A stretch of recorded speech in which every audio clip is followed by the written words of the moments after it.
Well, everybody's there, so now? Yes, so. Okay. So, I propose to begin now. Hello, everybody. Yes. Nadia, I think you are in the night in Mexico. Thank you for being there. I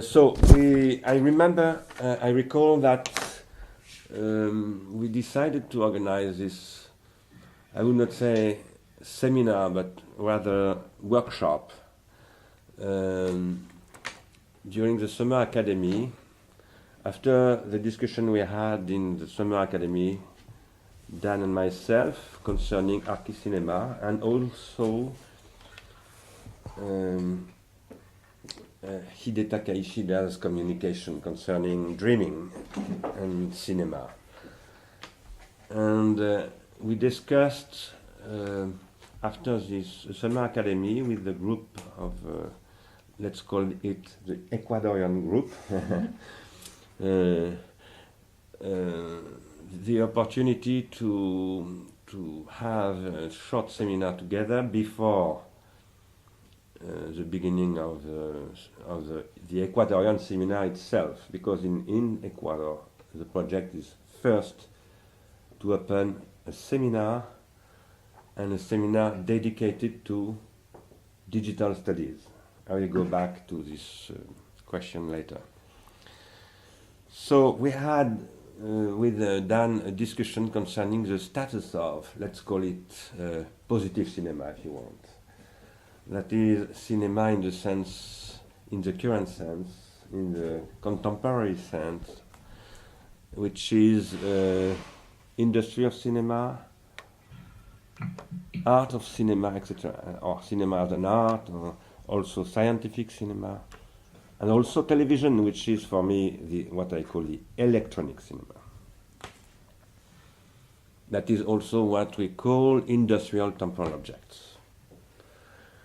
And there was not exactly maybe a disagreement between Dan and myself, but a difference, let's say. And I thought this difference is important, interesting, and must be explored and precised. So I propose this session today for opening the question, and also for going toward the question of general organology and pharmacology. Because for me, archi cinema is, let's call that, the not quasi-transcendental, but the a-transcendental question of general organology. As you know, I opened this question in my commentary of the Critique of Pure Reason, and I believe this is the question of an organological imagination, which is not a transcendental one, but what I call an a-transcendental one. So, I will read now my text that you had. I sent it to everybody, but I will read it in English. Thanks to Dan for the translation. Dan translates a lot of works of myself, and it is also a kind of workshop. Also, this permanent translation between together, which is extremely interesting. And I believe this question of translation should become a major stake of Ecuadorian seminar. How to think together in English, in French, in Spanish, maybe also in other idioms. So it was just a remark. If I understand Dan correctly, I said in my text, his objection to my concept of archi cinema is a bit like my own objection to Derrida's concept of archi writing. Namely, that not only must archi retention not neglect the tertiary retention to which it gives rise, but also that which it makes thinkable and on the basis of which we can investigate it. In the case of my criticism of Derrida, this involves literal tertiary retention and what it makes possible, namely the history of philosophy, but also the polis, the Greek polis, monotheism, Western science, and so on. We could say, for example, literature, which is a very important stake. In the case of Dan's critique of me, it involves analog tertiary retention, insofar as it makes possible the repetition of the same temporal object, the cinematographic art, the culture industries, and industrial temporal objects in general, but also the analysis of movement, Taylorism, and we could say also with, for example, Bela Bartok, musicology, with can't remember the name of the French anthropologist, speaking of cinema and ethnography, Rouge, etc. Thank you. And also even biology for a lot of new current biologists now. I myself believe, as Dan seems to, that here, Dan, I changed your translation, but maybe I'm wrong. It is only since the experience of cinema, as we know it, namely as a temporal object engendered by analog recording technology, that it becomes possible to enter into the question of archi cinema, as we have always been able to do without ever knowing it, or rather without ever knowing it cognitively, and without recognizing it as such. This question of as such is philosophically extremely important. This is, as you know, probably a discussion between Derrida and Heidegger. What are the conditions of the such, Derrida asks.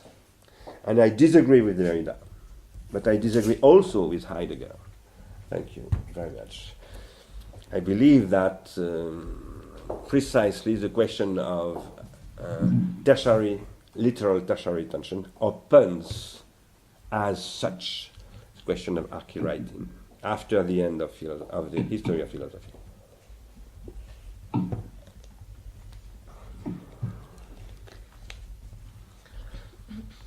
I say that including in the sense deployed by Hidetaka Ishida on the basis of the Traumdeutung. I must say here that I consider this communication by Ishida extremely important for us. And I believe we should reread it and give a commentary of it together, also to Ecuadorian people. I would like to insist to highlight the question that is the ideographical chair of, if I may say, Ishida's brain, which maybe make possible this critique of Freud.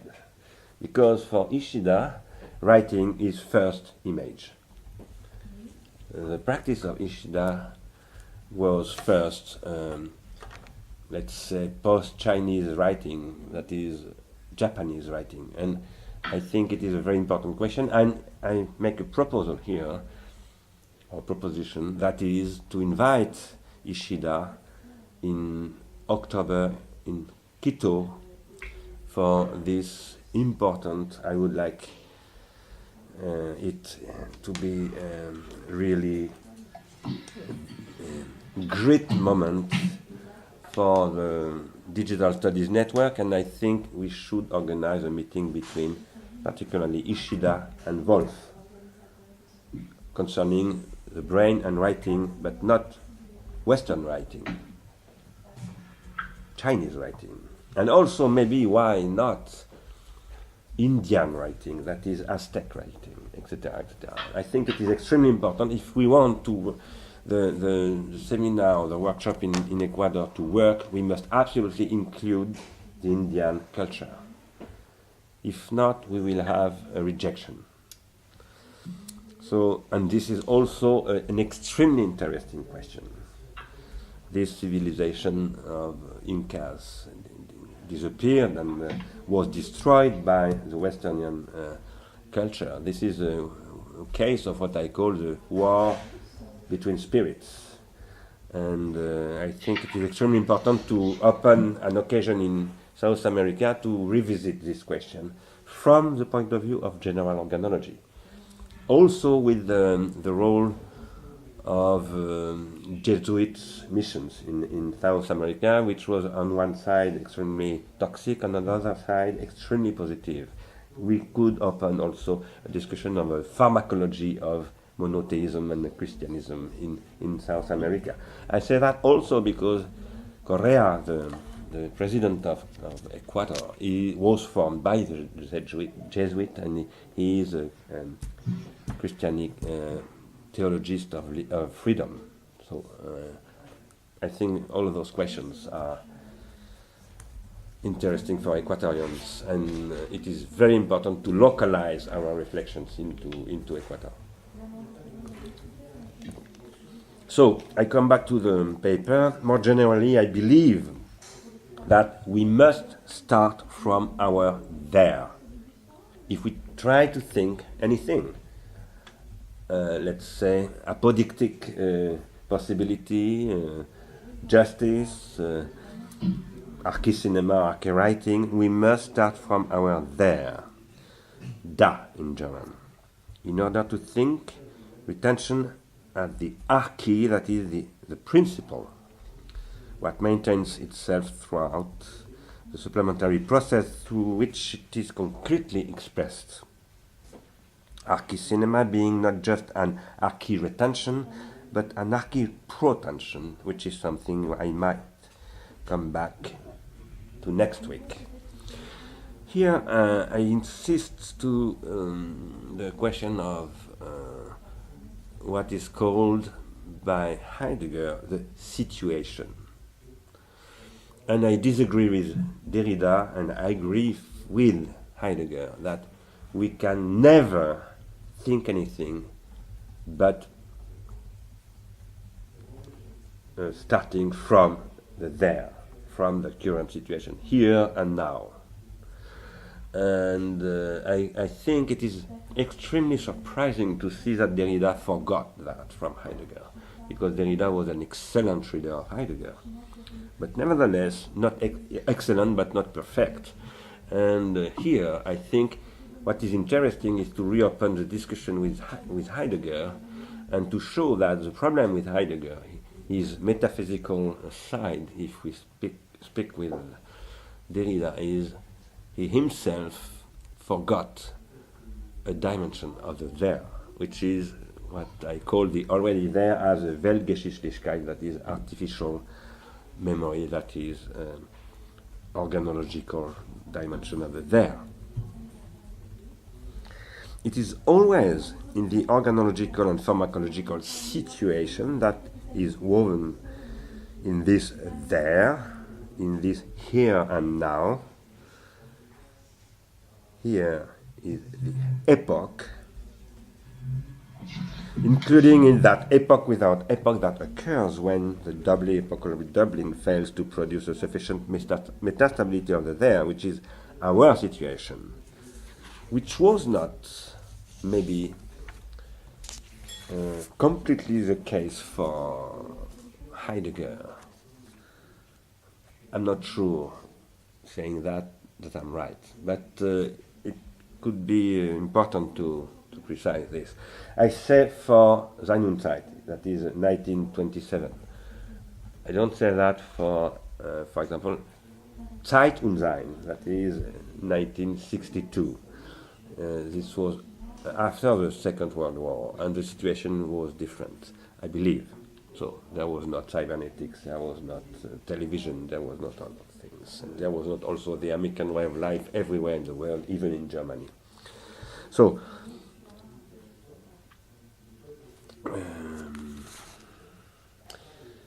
what is our current situation which is an epoch without epoch. It is the Anthropocene becoming consciously and unconsciously anthropocenic.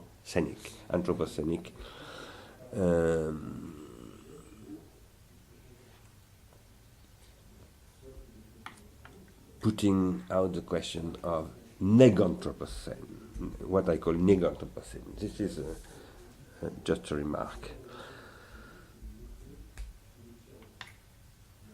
It is always within how we live presently,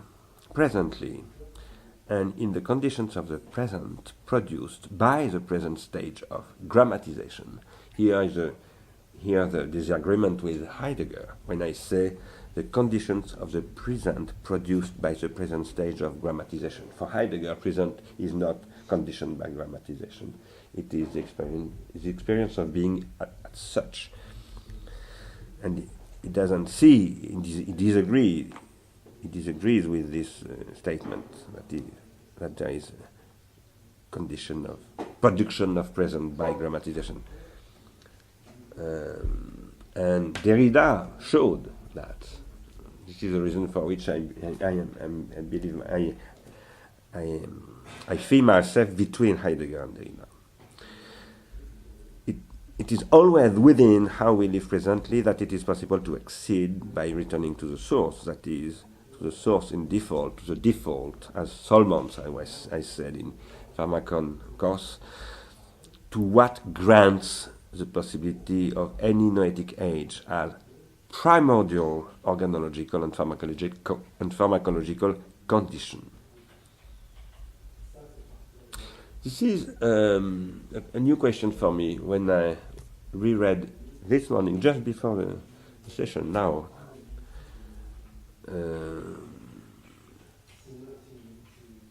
30 minutes ago. Suddenly I thought we should distinguish between condition and situation. There is an organological condition, that is for me the archi cinema, and there are organological situations. For example, the cave of Chauvet in France. For example, the ideographic writing for Ishida. For example, the beginning of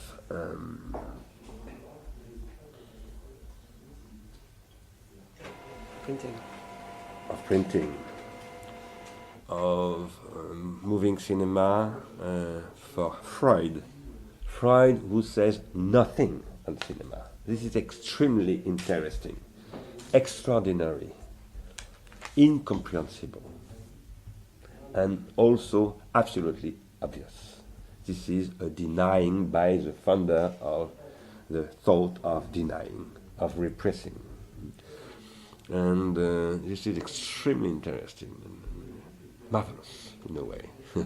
So we could organize in Quito next year with Ishida a discussion around the big denial and the big repression of cinema by the thinker of cinema, who doesn't know he's thinking cinema. So it's a remark.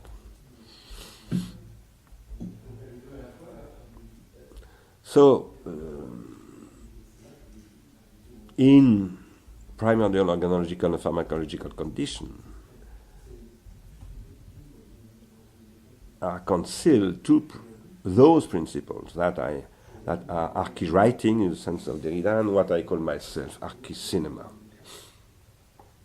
Another remark in passing: if archi writing also refers to living retention and protension in general, this is what is said by Derrida at the beginning of grammatology.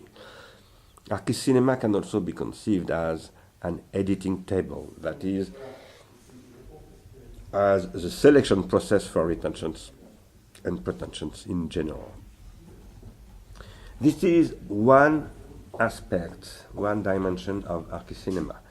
But there are all other dimensions of archi cinema. For example, contraction of time. That is the process of transformation of a primary retention into a secondary one, which is produced by a selection, which is always a contraction. And this is extremely important for me. This is a question of Borges, of Funes and memory, where Borges shows that it is not possible to have a past without contracting it. It is also the statement by Bergson. And I think here Bergson is a thinker of anarchist cinema, if not as such, let's say, not by accident, but unconsciously. This is also a discussion with Francesco Vitale, starting with his work on the sculpture of the living, that is, on cellular suicide, and the discussion between Jean-Louis Amezen, Jean-Claude Amezen and Derrida, because personally I was present during those discussions because Derrida published those questions of cellular suicide because of a seminar to which we participated together at the beginning of the 90s in France concerning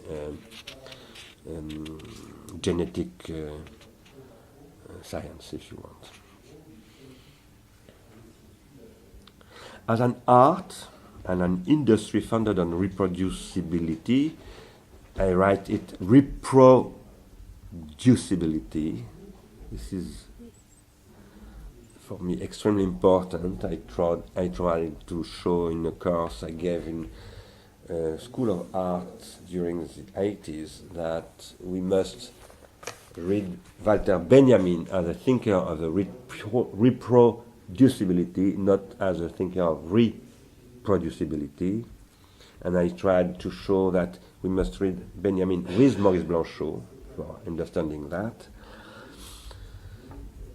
That art and an industry, then, founded on reproducibility, what cinema suggests to thought by way of Husserl and Freud, but also Benjamin and many others, including filmmakers themselves, and for me mainly Fellini, René, Hitchcock, Godard, and Kiarostami in particular, is native reproducibility, which is the law of the fourth synthesis and of a schematism constituted by tertiary retention. The organological question that Kant is unable to pose was that of a history of the three syntheses of the imagination made possible by the fourth synthesis, which is always organological and which frames the analytical possibilities of understanding, that is, its orthothetic possibilities, as well as the editorial conditions of everything in general, of flux and flow, of internal sense in the sense of Kant, and as a projection of the external senses, projection in the sense also of Freud. That is, the conditions of what I call the realization of archi cinema, which is also a realization of a dream. This is important. It's not written in the paper, but this is extremely important. I say that also when I highlight this question for Ecuador. In Ecuador, we have the last, comment on dit les peuples premiers en anglais? Primitive people? Primitive, no.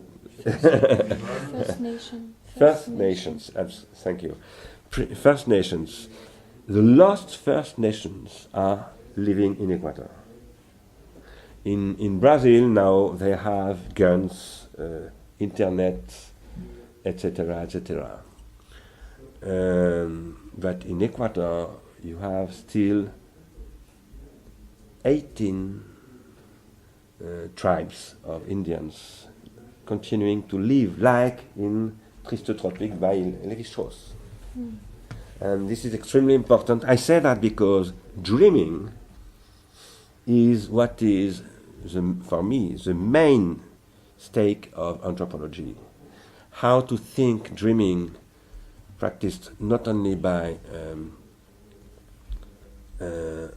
Australian people, and this is also a question for Dan, but I say Australian Aboriginal people, but also by Indian people in America.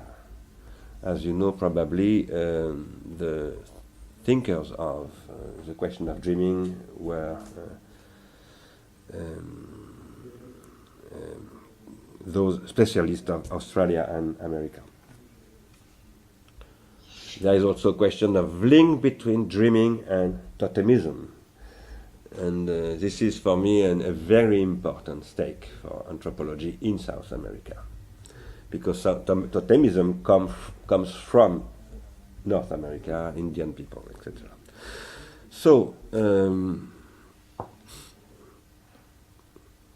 these questions, for coming back to your question, Dan, to myself, and my own question to Derrida, these questions raise the question of the date with respect to the noetic, and where noesis is dated by the becoming of tertiary retention. The example I always give to my students is the following. Before 1877, it would have been impossible to perceive the same temporal object twice in succession. This is an extremely important question. Extremely important, which was absolutely impossible to think for Derrida. This is where I am closer to Deleuze than to Derrida. Even if Deleuze himself couldn't think that. But he couldn't think that, but he was, as a thinker of the event and as a reader of Whitehead, capable to envisage a history produced by becoming, engendering bifurcations. The thinker of those questions is Whitehead for me, but not as a thinker of technology or organology, but a thinker of history or the processing of universe, as a cosmology. The same can be said, but in another way, about 1895. That is the year of the advent of cinematographic analog tertiary retention, whereas 1977 marked the advent of phonographic analog tertiary retention. This exteriorization must be thought with Hegel and beyond Hegel, as I have attempted to do in states of shock. We must think the history of tertiary retention as we must think the privilege of particular hypomnesic tertiary retentions, such as the letter, the phonogram, the cinematogram, and so on. And also, we must absolutely highlight the question of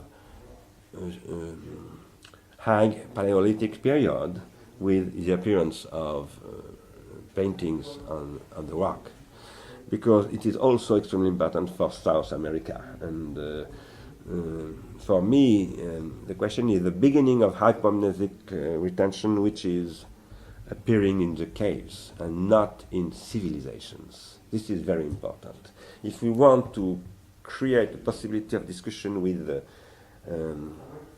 how did you say, les peuples premiers? First Nations, we must open this question of Paleolithic, high Paleolithic hypomnesic retention.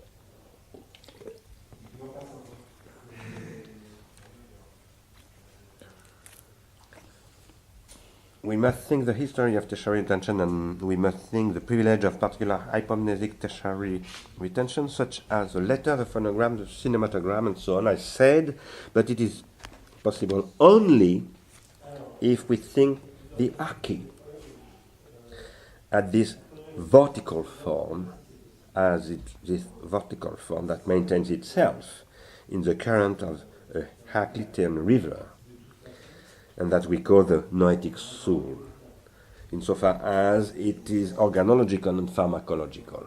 This figure of the vortex is fruitful not only in the sense of my spirals, but also in the sense of an image of the river, which make really clear, I believe, that this idea that everybody can see in a river.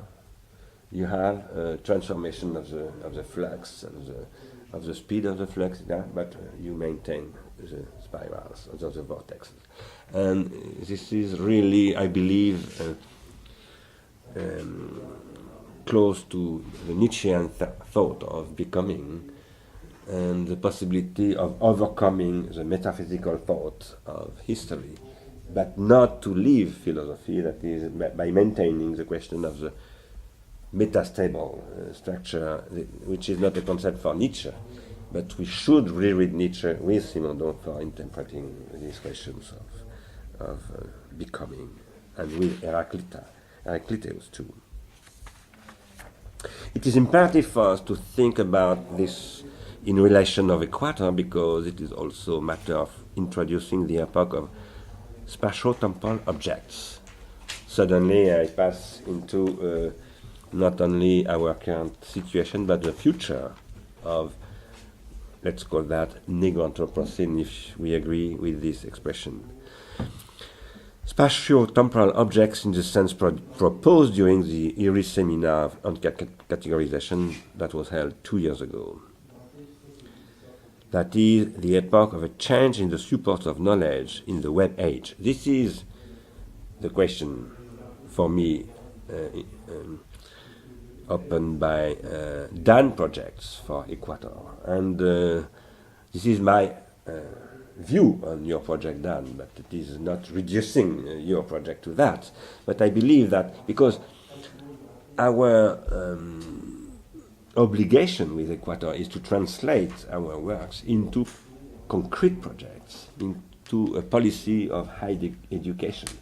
And this is extremely important for us to translate, to transfer clearly and quickly our theoretical research into extremely practical stakes and possibilities, and not only as possibilities but as practices. We should organize with Paul-Émile and with Simon particularly this seminar, this online seminar, as an exemplary MOOC, which is which would not be exactly a MOOC, but precisely a spatial-temporal object.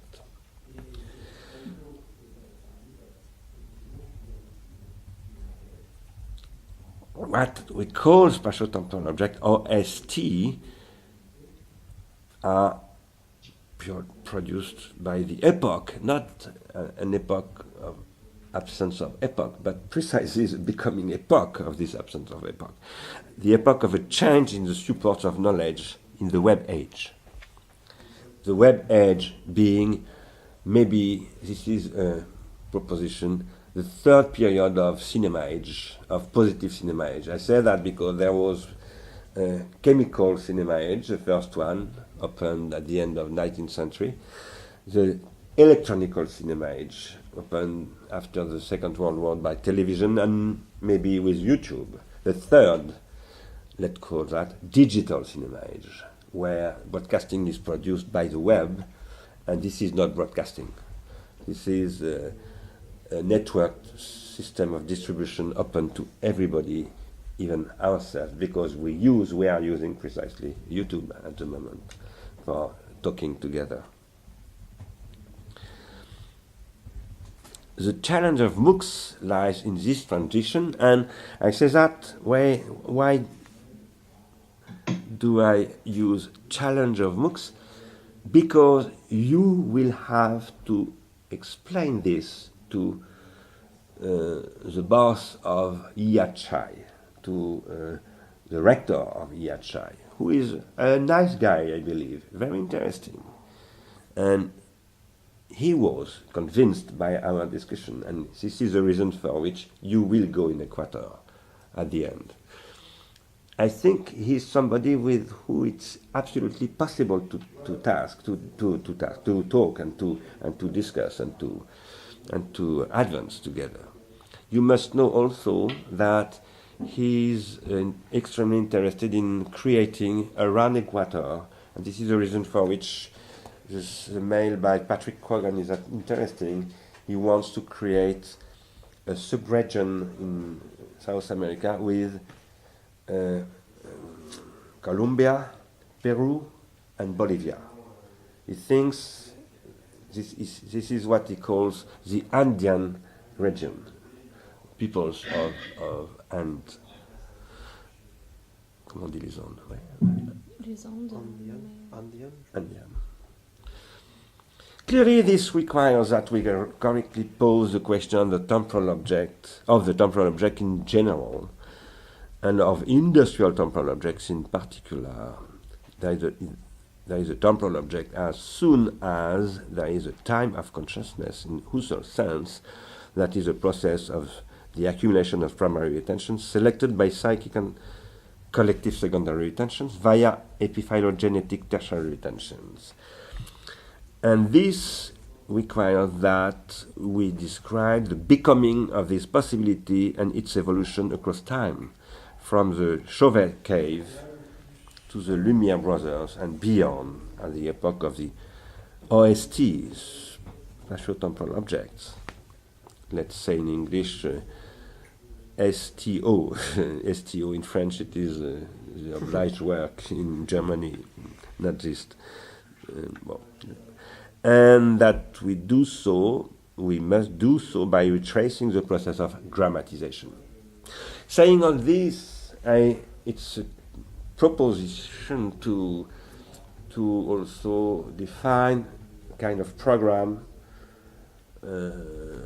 we could try to realize through your own seminars and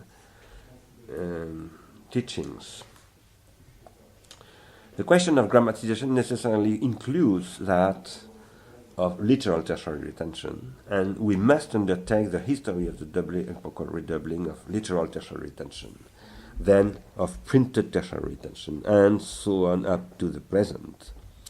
That which configures the academy, from the grove of Academos, that is Plato, to the University of Berlin, that is to Humboldt and Kant, and that which constitutes the reproduction of knowledge founded on what I call the spatial object. This concept of spatial object is important, and it is not elaborated as such today. I think this is the stake of the thesis of Ariane Meyer, but I'm not sure she is convinced herself by this. The spatial object is an alphabetical text as consisting in its detemporalization through being projected spatially in 2 dimensions, to be retemporalized at the moment of reading. This is the question of reading, how to transform space into time, for me. This is what we must discuss with reference to Marianne Wolf, because this is what is at stake with the work of Marianne Wolf. And this is the general organological way of thinking this, to think it through the brain as an organ, biological organ, and the book as an artificial organ. Here it could be possible also to make connections with the history of the diffusion of books into South America, etc., etc. As for us, in the epoch of digital tertiary retention, we are living through a radical transformation of the supports of knowledge. Bonjour.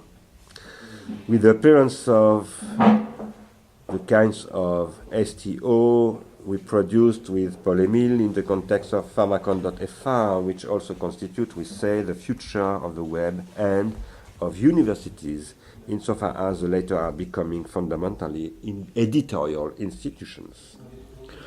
I propose that we first discuss questions of principle, archi, and of the historical processes made possible by these principles, historical processes that are formed in the course of the doubly epochal redoublings that grammatization causes, and that generate the formation of circuits of transindividuation of every kind. I propose that we then discuss the work program of the seminar in Quito, which should begin in March. February or March. Yeah. and the teaching that should be provided ahead and following this seminar. What I would like to say myself is that we should develop a teaching and research program that operates on 3 levels. First, didactic contributions on fundamental issues, for example, on Férus, Speech and Phenomena by Derrida, the Transcendental Deduction in Critique of Pure Reason, Benjamin, Leroy-Gourhan, Simondon, and so on. Also, maybe the question of situation into Sein und Zeit and Heidegger, even if it is extremely complicated to explain that for beginners. Yeah. And we should make proposals about this in the next seminar. So next week, I propose that our program for next week, our work for next week, is to discuss this program. This is extremely important. We have no right to fail on this. And it's a complicated question, so we will have to discuss this question next week, closely and precisely.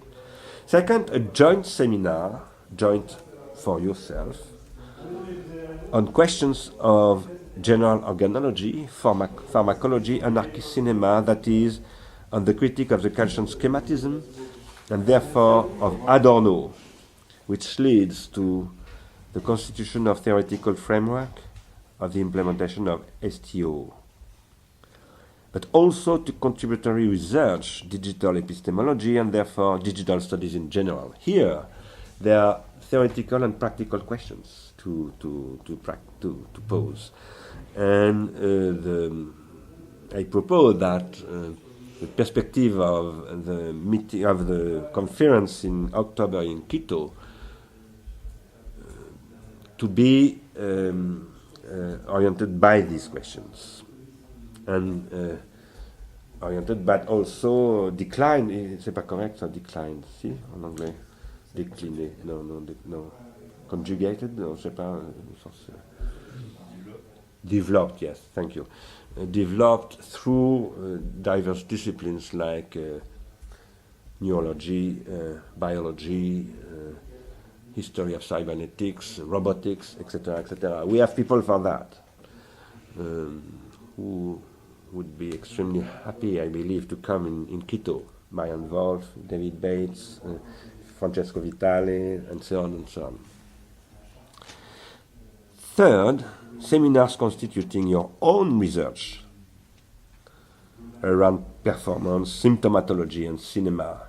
And I believe this is extremely important to articulate those 3 levels clearly from your own research.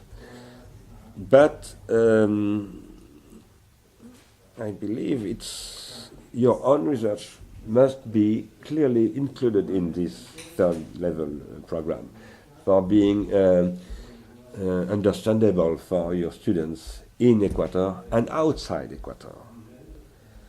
When I say outside Equator, as you know, there is a community of 7,000 people living outside Equator who are scholars and students in Paris, in Madrid, in Italia, in Genova, and everywhere in the world, in Cambridge, in England, in Germany, and so on. And I want to create, through your seminars, a network, a global network, where David Bates could welcome Ecuadorian students in Berkeley, where Gerald Mood could welcome people in Durham, and also Ian James in Cambridge, etc., etc. In this case, we would be extremely useful for Equatorian states, you know. And today their problem, you know that, but I need to repeat that. Their problem is that students, when they go to Berkeley or to Germany, or they don't come back. Mm-mm. And when they come back, it is because they are bad and they can't find a job outside. We have the stake of our cooperation with Ecuador is to make Quito more interesting than Berkeley. on these questions. And I believe absolutely that it is possible. Especially now. Especially now, absolutely. And we need also to make Korea understanding this. At the moment, he understands nothing, in my opinion. But so there is also, for stopping now here, sorry, I was a little bit too long, the question of contributive translation. You are speaking, you four people participating to the seminar, with Nadia, who will come, I hope, in the beginning of summer. But I hope, Nadia, you will participate to the seminar, online seminar, as we will do, and we will find a period in which it's possible for you to participate. It will be not so difficult because it is the same time zone. Le même faisceau, time zone, yes. So Mexico and Ecuador. And I believe we will have to practice contributive translation in 4 languages: Spanish, obviously, English, Italian, and French. I think it is important to make the diversity of idioms a richness, not poverty, because translating these questions into 4 idioms is a process of contributive categorization in the idiomatic dimension. And it is also possible to open a cooperation with Argentina, with Brazil, who are extremely interested in this. You must know also that when I said Argentina and Brazil, the rector of the archi said to me, no, we don't want to be colonized by Brazil and Argentina.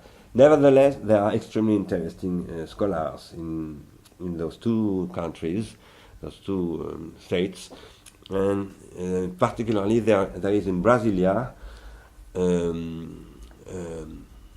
partner of IRI concerning translation and the web. We cooperated 7 years ago with Institut Max Planck in Berlin concerning the possibility of creating contributive translation online in real time. And I believe it will be extremely important for you to address also this question, but maybe not immediately. So I will stop here. Thank you for your attention, and I propose now Dan to answer or to continue this discussion by his own paper, and after that we have a discussion. Is that right for you? Yes, that's good for me. Okay. Hopefully the sound will be okay. Can you hear me all right? Yes, extremely well. Very well. Okay, good. All right. I believe that Bernard's first paragraphs do get to the heart of the question I was attempting to ask, but I wouldn't say that it rises to the level of an objection, which was indeed about what cinema makes thinkable, even and especially if what it makes thinkable may not yet have been thought. I'd like to just quickly indicate a couple of things about how I understand this question in the specific context of cinema. In the response that Bernard gave at the time of the original seminar, he said the following: MOOCs are temporal objects, and this is what is interesting, but it's also why it's impossible to use MOOCs for teaching and for studying, for scholarships, etc. We must transform these temporal objects into spatio-temporal objects. Okay. There's no doubt this is true about MOOCs. Perhaps we could say that the synthetic aspects of the temporal objects that are MOOCs require re-spatialization so that the cinematographic aspects of the object become rematerialized and thereby susceptible to scholarly analysis. But at the same time, I was reminded of a paper by Bernard from 1986 that I think might be the same one that he referred to earlier from the 1980s that I read recently, in which he discusses the apprenticeship of Charlie Parker. In that paper, attention is drawn to the idiomaticity of jazz performance, so that each performance is in fact a new composition. The apprenticeship of Charlie Parker is conducted through the phonographic recordings of Lester Young, and specifically through the ability to rehear these recordings over and over again, and also to slow down the speed of the temporal object.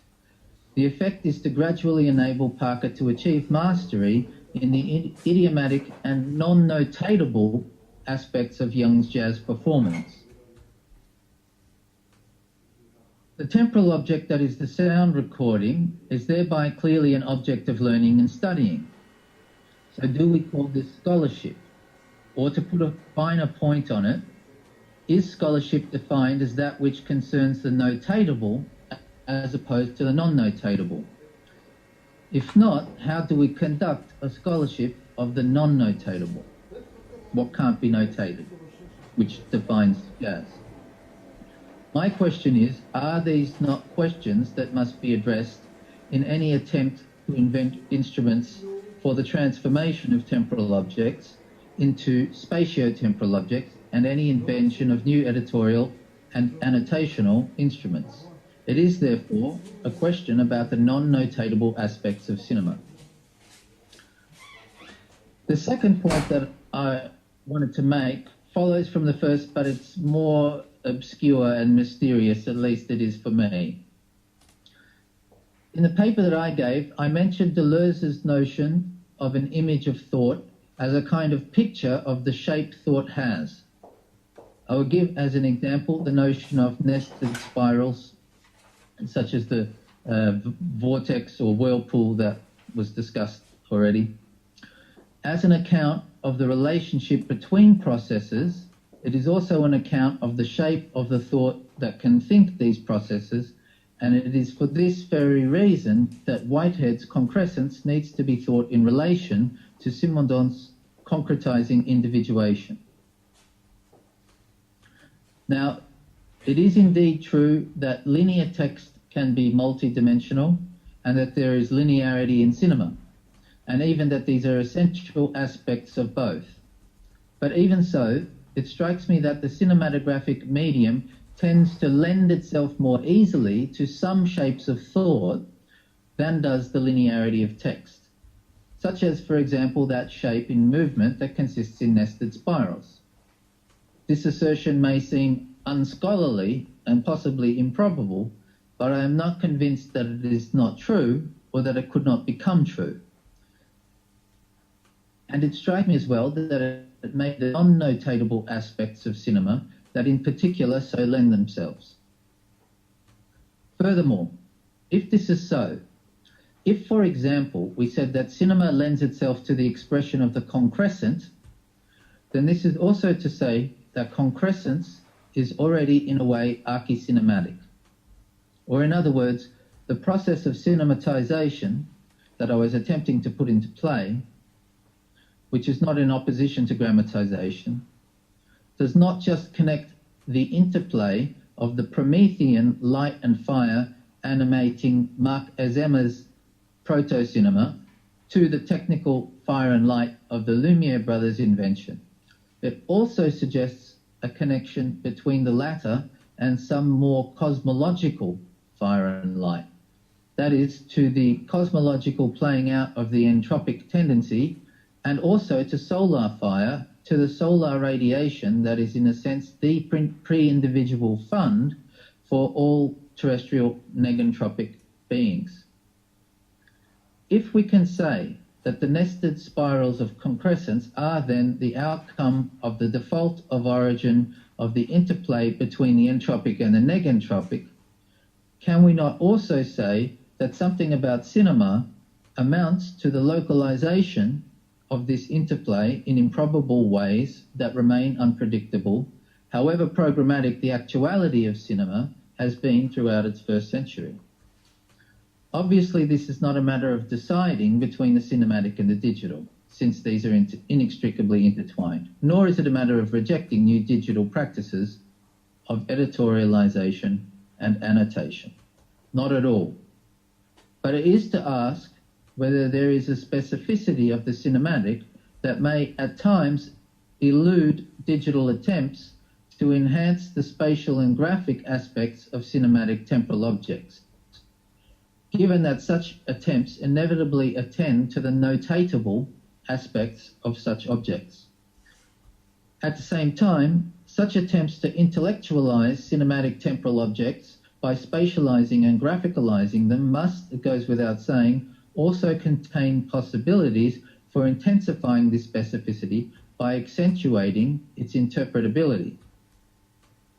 What my paper was really trying to suggest is that the non-notatable specificity of cinematic performance and cinematic idiomaticity contains an as yet unactualized potential to contribute to a processual style of scholarly thinking, and that the new instruments of the analogico-digital cinematic age should be devised with this in mind too.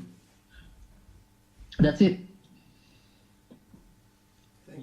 Thank you very much, Dan. This is extremely interesting. I will not reply immediately or tell you immediately what I think after listen to you developing these theses, which are extremely fruitful for me. But let's open the discussion first, and I will tell you after what is for me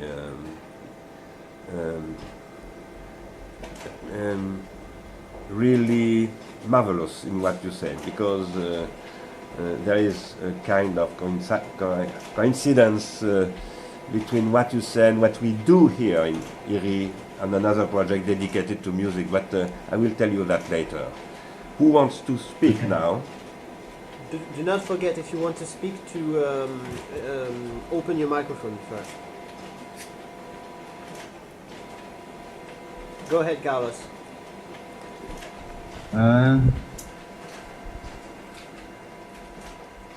Let me. It works. Do you hear me? Yes. We do. Yeah. Hi. Hello. Thank you, Dan. Thank you, Bernard. I would like for just a quick question to say if you can specify, give you examples of this non-notable aspect of cinema that could be rethought, or taken into account in this sense. And also a very practical thing that maybe or maybe not related. I was at the start of my researches, I was very interested in trying to connect the pharmacon with the notion of cinematic and cinema. And it also strikes me, maybe I give a practical example, that also I write about cinema, so I'm a sort of film critic.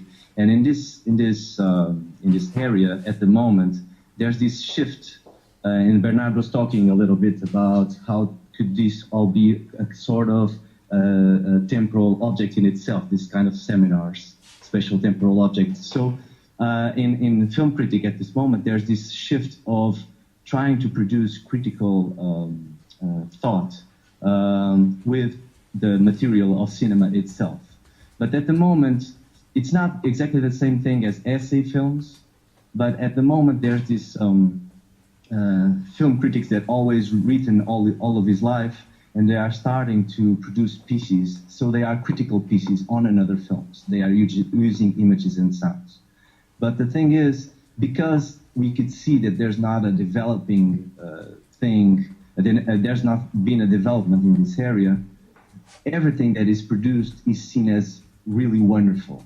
So why I'm giving this example is that, in a way, this is some sort of attempt to produce a critical discourse using the materials in itself.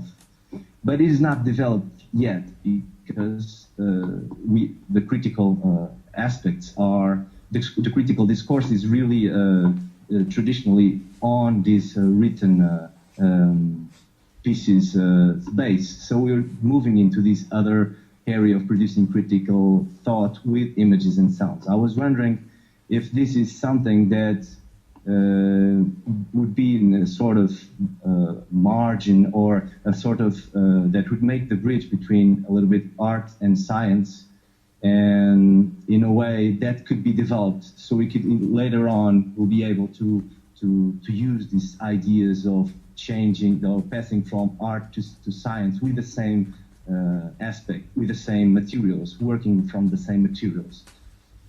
I don't know if I was yeah. Yes, it's a very interesting and very important question. Thank you very much. Do you want to say something, Dan?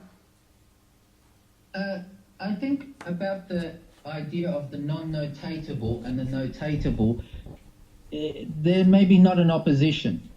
It's about the difficulty of notation.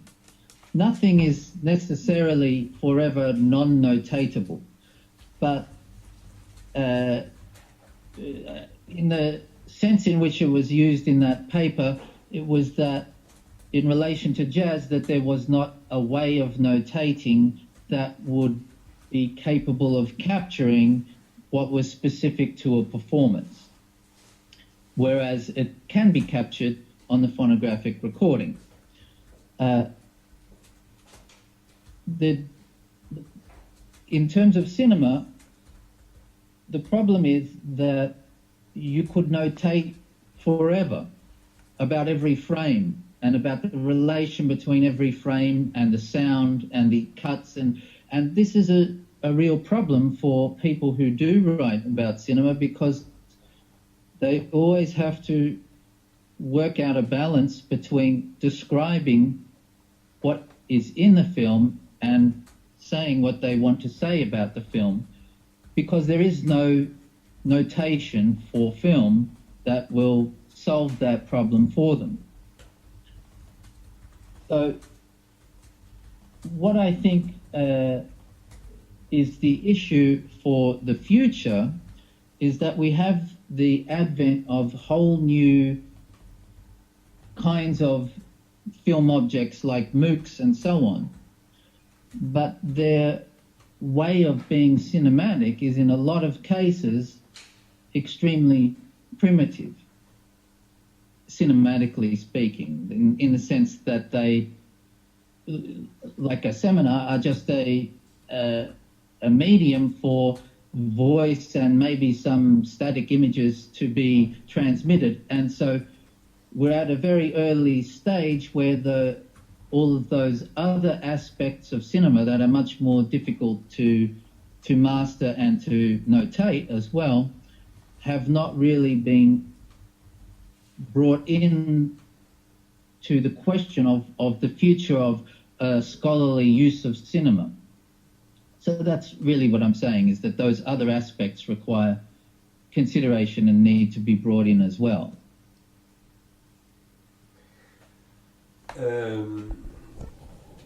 I think your questions, Carlos, open the question now that we will be obliged to address any time. What is critic? What do we say when you speak of critic?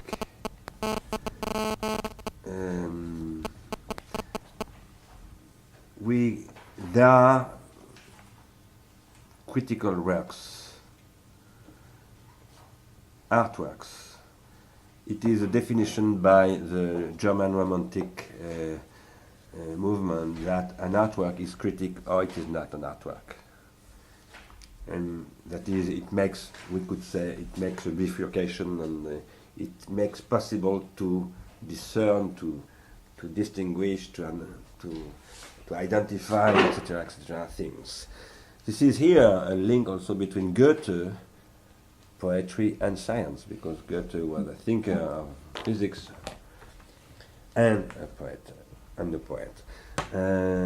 So I think it could be important to come back to those questions of romanticism, German romanticism, because even to reread L'Absolu littéraire by Nancy and La Coulabart, because at this moment happened a change, a very important change, which was also the time of, little bit before the time of Schleiermacher hermeneutics. And I believe we will have to clarify the relationship between critique and hermeneutics. Anyway, I believe that we have to translate those questions into what I would call an organology of critique. For me, the process of grammatization is a process of criticization, if we can say, of distinguishing things. And about what you said, Dan, if I understood well, you said there is no notation in movies, there is no language for annotation in movie science or in movie production. Actually, myself, I tried to develop, when I was in National Institute for the Audiovisual, I tried to create an international group on what could be a process of notation, of description, of production, but also realization, etc., etc. Why? Because I had 20 years ago the proposition by INA. At this moment, I was a teacher and professor in University of Compiègne, to try to think and to practice the new possibilities opened by the digital onto or into cinema and let's say cinematic archives.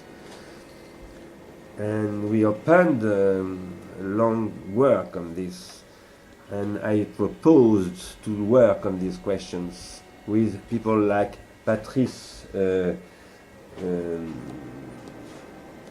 il s'appelle Patrice? Patrice Delabre, that is professionals. Because when you work with a specialist of montage, for example, when you discuss with people like Patrice, because Patrice Delabre is a monteur, comment on dit ça? Editor. Editor, yes. He's an editor in movie making. And he knows a lot of things on the critic aspects of montage or editing.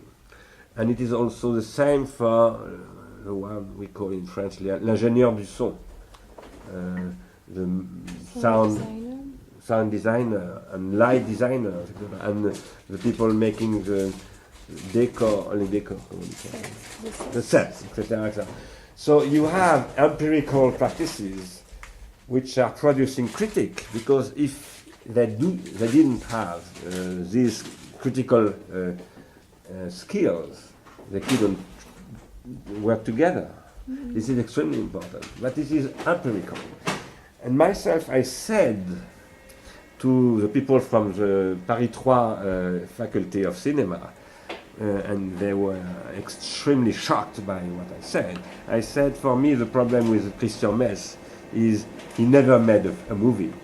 And I said, what would you think of a grammarian, a specialist of grammar, not using writing, incapable to write a book, incapable to read a book? Because if you want to write a book, you must be able to read a book, and reversely. And they were shocked because it was a critique of semiotics of cinema, etc., etc. So behind those questions are the relationship between practical and theoretical organology. This is the reason for which is here in IRI we try to practice what we try to theorize, to theorize. So all these questions are extremely important, and behind these questions are two questions for me: critique and hermeneutic. And it is not the same question. You can't have a good hermeneutic for me without critique. but you can have a very bad critic without hermeneutic. And this is what, for answering a little bit to Dan's paper, we are now working with Simon Lassel, here present, and with Paul Emile too, with a jazz musician who is Bernard Lubat, with who we are precisely working exactly on what you said. How to use the digital for making not notable the unnotable, which is the blue note in jazz. Not only the blue note, but at the beginning, the question of jazz was the blue note is not. The blue note is not notable. We say, and the question of the non-notable is that is interpretable. For me, it is the thing, the punctum in the sense of Roland Barthes, for example. You can't identify it because it is not identity, it is alter, and it is the other. And it is always, you can, for example, transform the blue note by Lester Young into the blue note by Charlie Parker. But it is through the transformation, which is criticizable, but not notable as such, that you can make the proof of that. Not the proof of concept, but the proof of the blue note. Now, this doesn't mean that it's not possible to annotate it. And this is the reason for which we try to develop in this workshop with Bernard Lubat. The topic is improvisation in music and thought, particularly in philosophy. We can develop what we believe, we try to realize what we call a contributive annotation, which produces what we believe to be a contributive categorization, which is not the same thing, but which is made possible by contributive annotation. This is what we believe for music, and we try to experiment it with Bernard Lubat, but also with the audience of a festival of music and philosophy.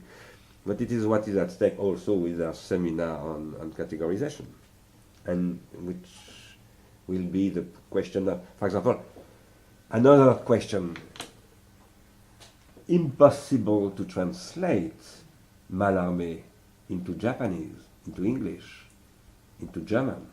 It is not possible. This is what is said by Benjamin and Derrida.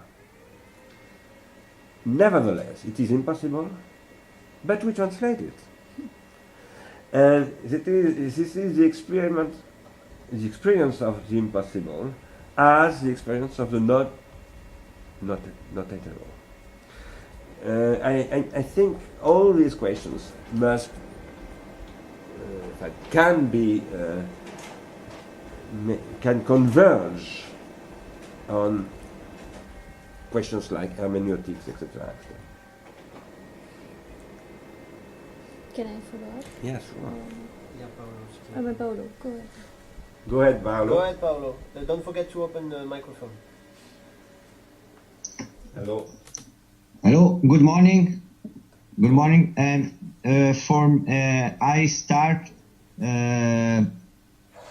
with a contribute to the question of notable and not notable, and it's a short contribution. For me, the question of notable and not notable is strictly linked to symptoms that are in Bernard languages trauma types.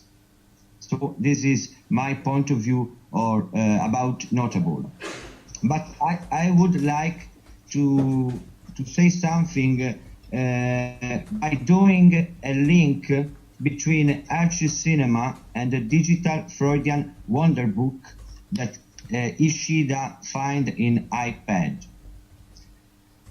Both you, Bernard, and Ishida claim that the technological situation allows us to think and to rethink the condition of thinking, of dreaming, and so of suffering, and of pleasure, and of desire, and also by the social meaning that you, Bernard, give to archi cinema, to the social itself.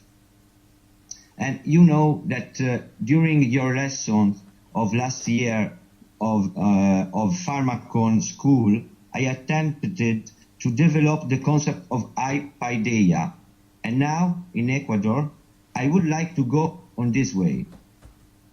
I think that this is made possible by the space-temporal object, as Dan has already said, because only by an hermeneutical methodology, such as ligne de temps, I think that it's possible to show the thaumatypical individual and collective retention and pretensions.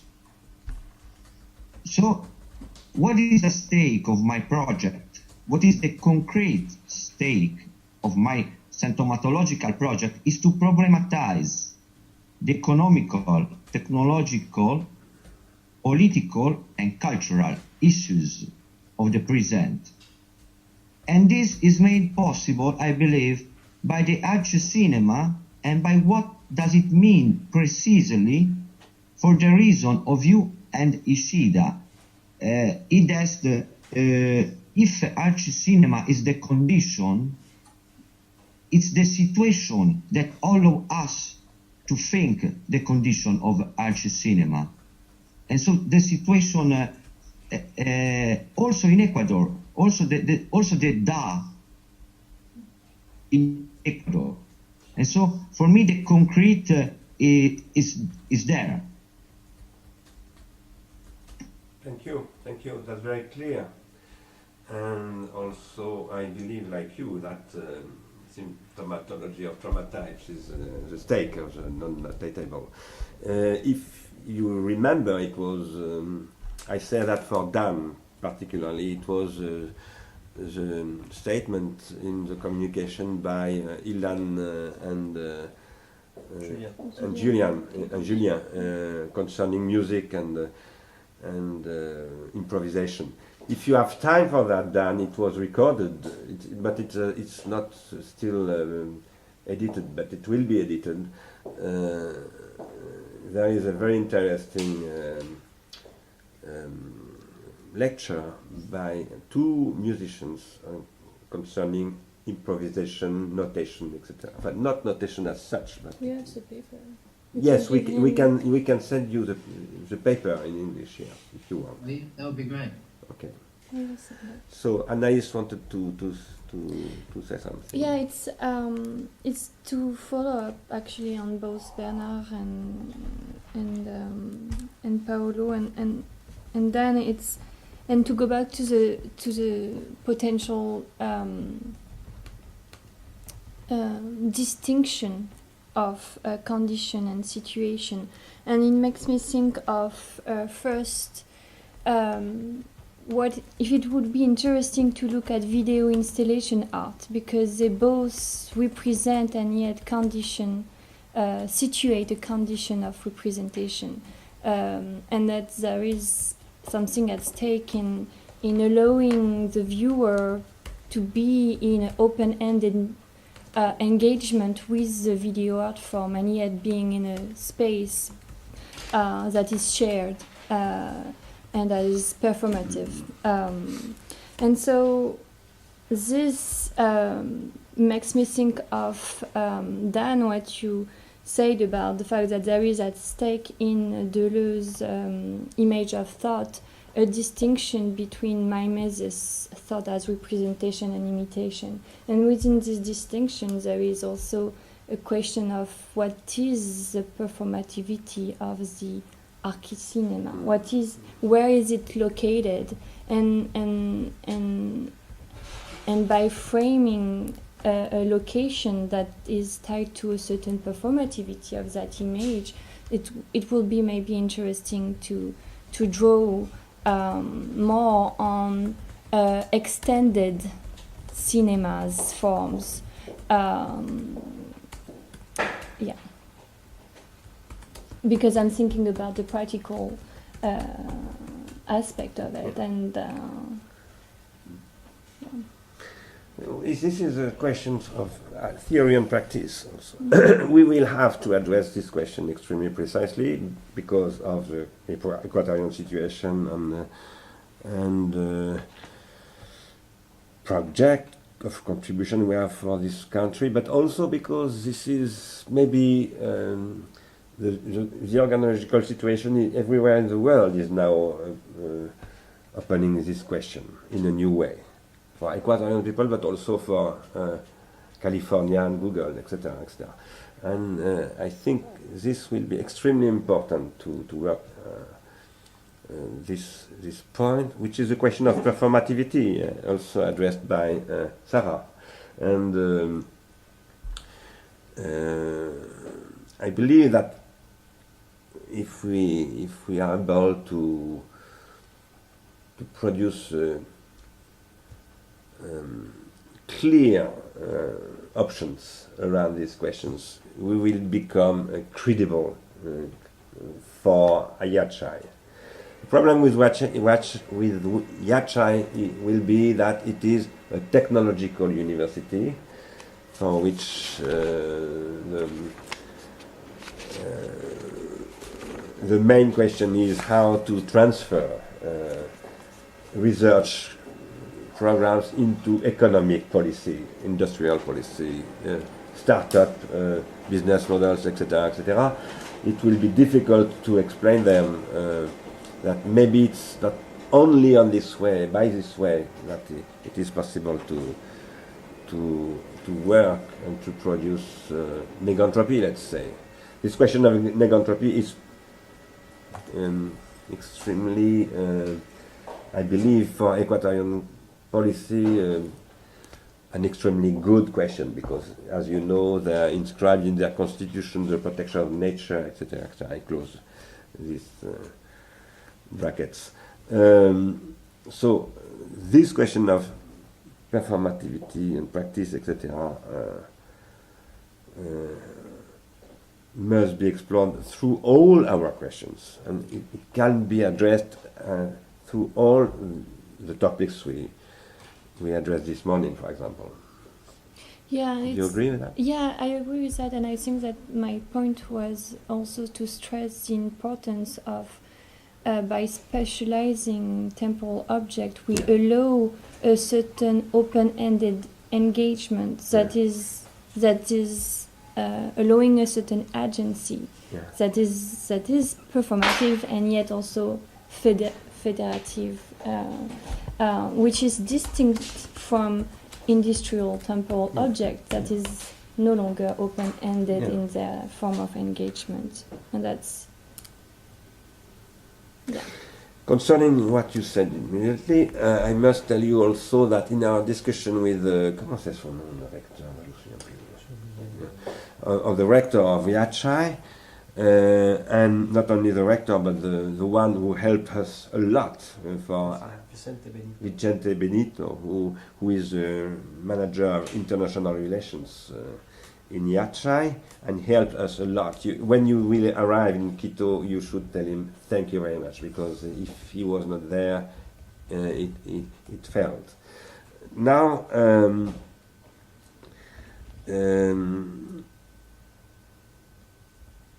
de quoi on parlait? J'ai perdu le fil. Performativité, open-ended. No, yes. I said them, there is a project of creating 4 universities.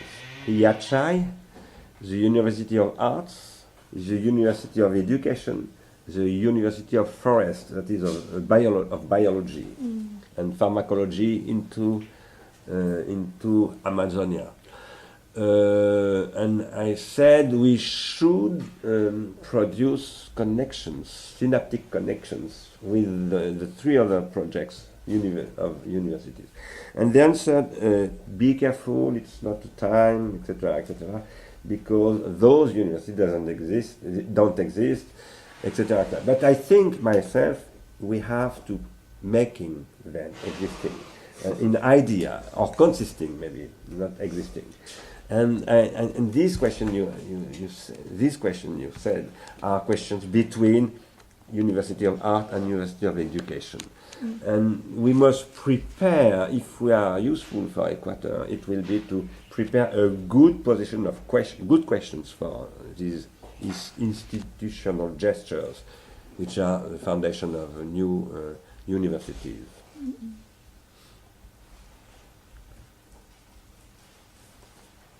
It's so big. Everything. Yeah.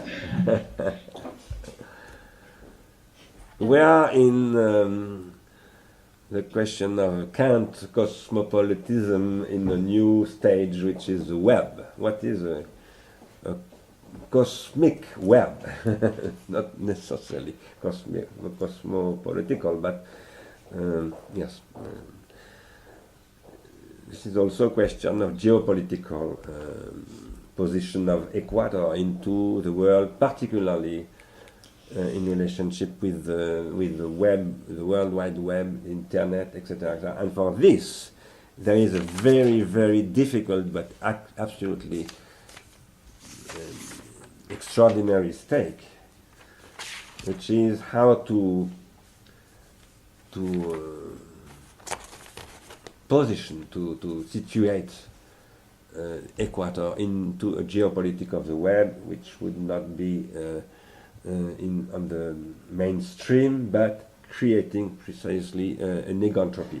For this, I am sure that Korea is capable to do that, because Korea have sometimes extremely courageous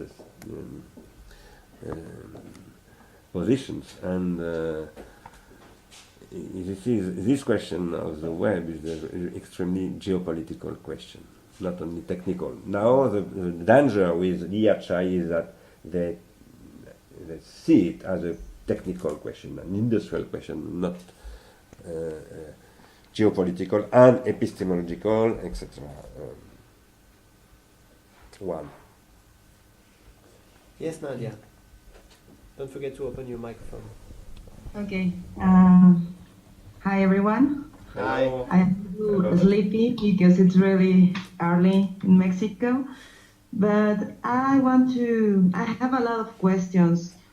It's not concrete questions, but I think we need to think precisely this imaginary of the digital in Ecuador for make this contributive translation. I think it's really, really important thinking what is the impact of the MOOCs, of the digital imaginary that's in this context for being a contributive translation and for translate of these questions. And I think something like translate this organology general organology to the particular organology of the problems of the Equator. I think it's really important to think what is the imaginary of digital. I think that is a big work, but if we can do that, we can think really about this contributive translation, because in Mexico, for the MOOCs or for this kind of education online, or the annotation of the digital, it's not really common, and not all people have the access for this.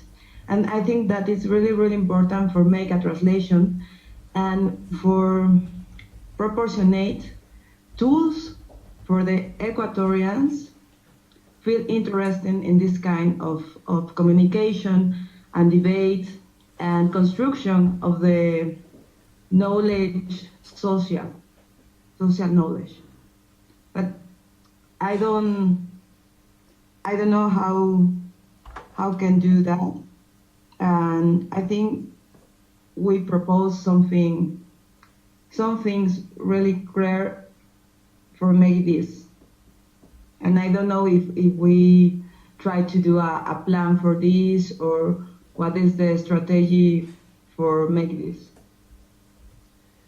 That's a very good question. That's a very important question you address. Personally, I'm not capable to answer really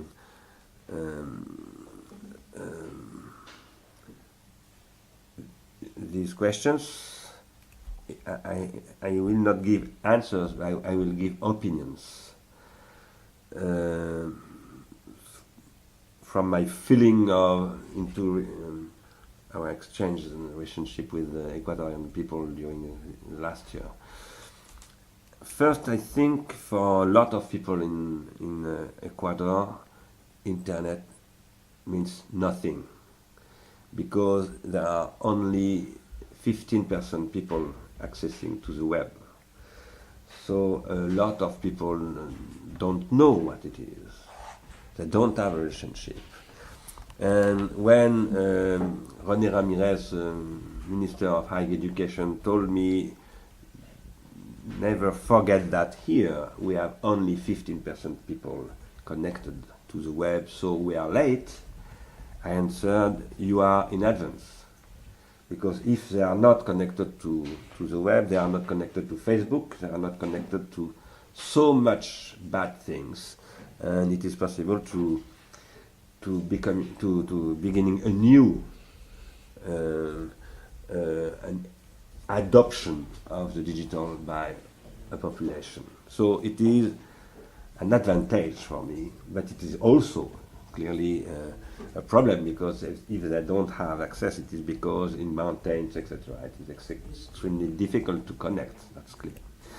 So the second representation which is important in Ecuador, in my view, because it's a very limited point of view, is Ramirez himself, who has a discourse concerning that. René Ramirez, the Minister of Education and Research and Development.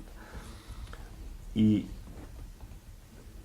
discourse of Ramirez is not exactly on the digital, but on contribution. When I asked him why he invited me in Ecuador last year, he said, because you are a thinker of contributive economy, and I believe in contributive economy. I believe in also not only contributive economy, but contributive economy of knowledge.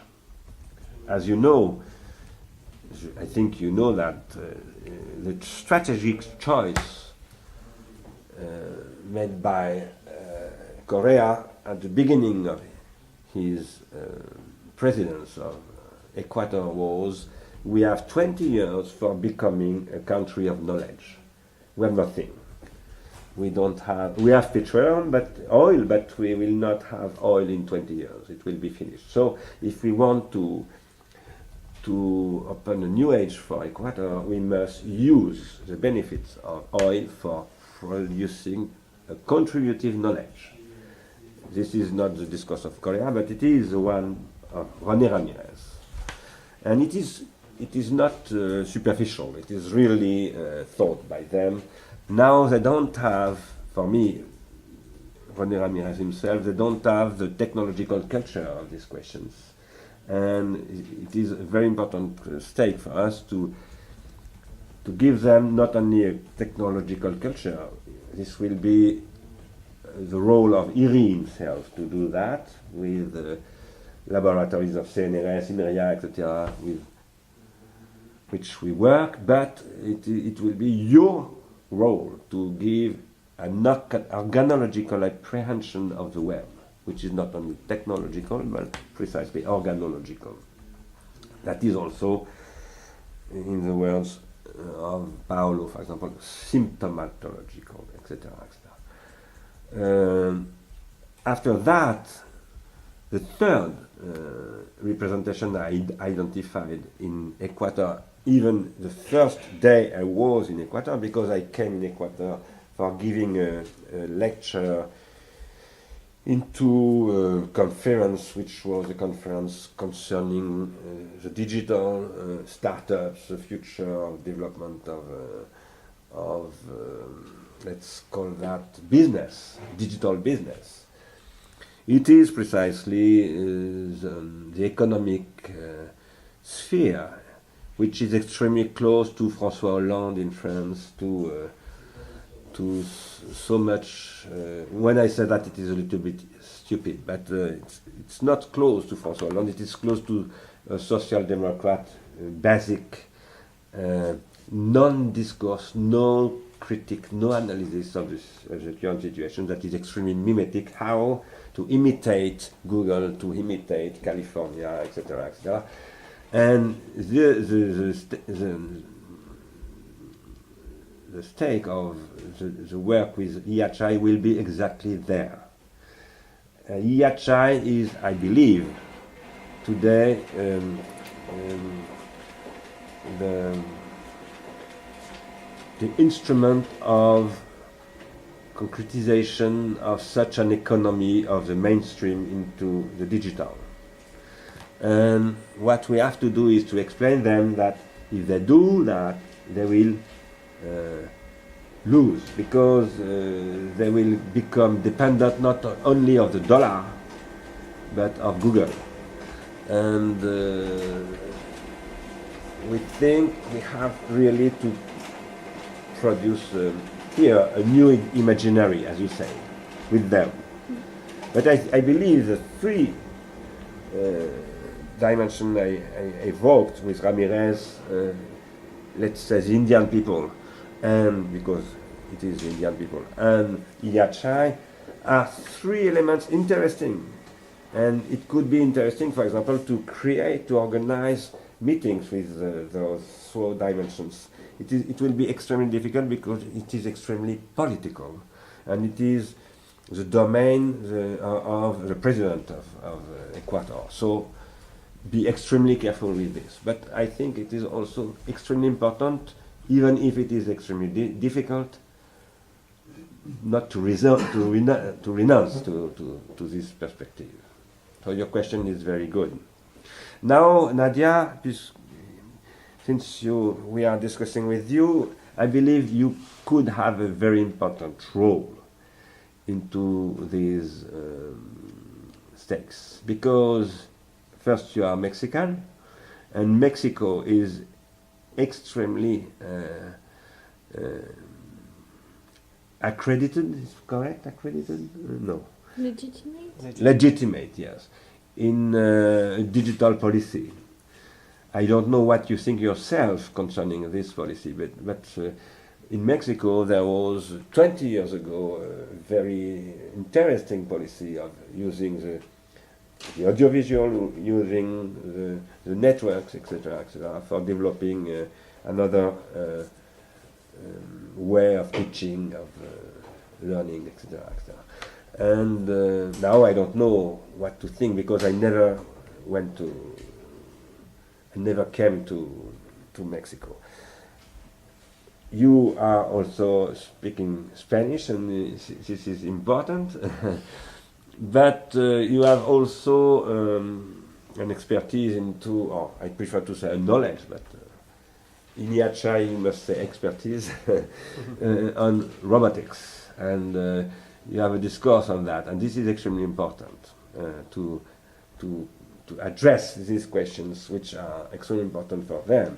And we will have together, you and us, here in IRI, and the Ecuadorian seminar, etc., to open a reflection in Ecuador on automatization and robotics.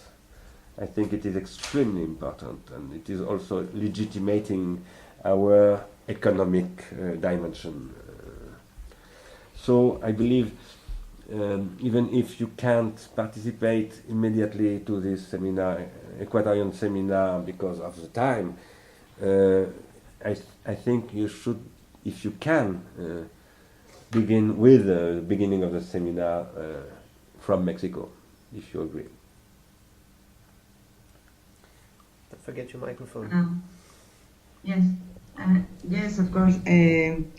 Yes, I want to continue with the project, and later I write you, because we think we can do collaboration between Mexico, Ecuador, and you, because now we try to investigate about the legacy of drones here in Mexico, about the investigation about the research of the policy with the drones, with the manifestations, political manifestation in Mexico, and also because the legacy of the digital here have problems now because we really have a lot of control of the policy, and now with the manifestation, political manifestation, now we have a lot of problems of the free expression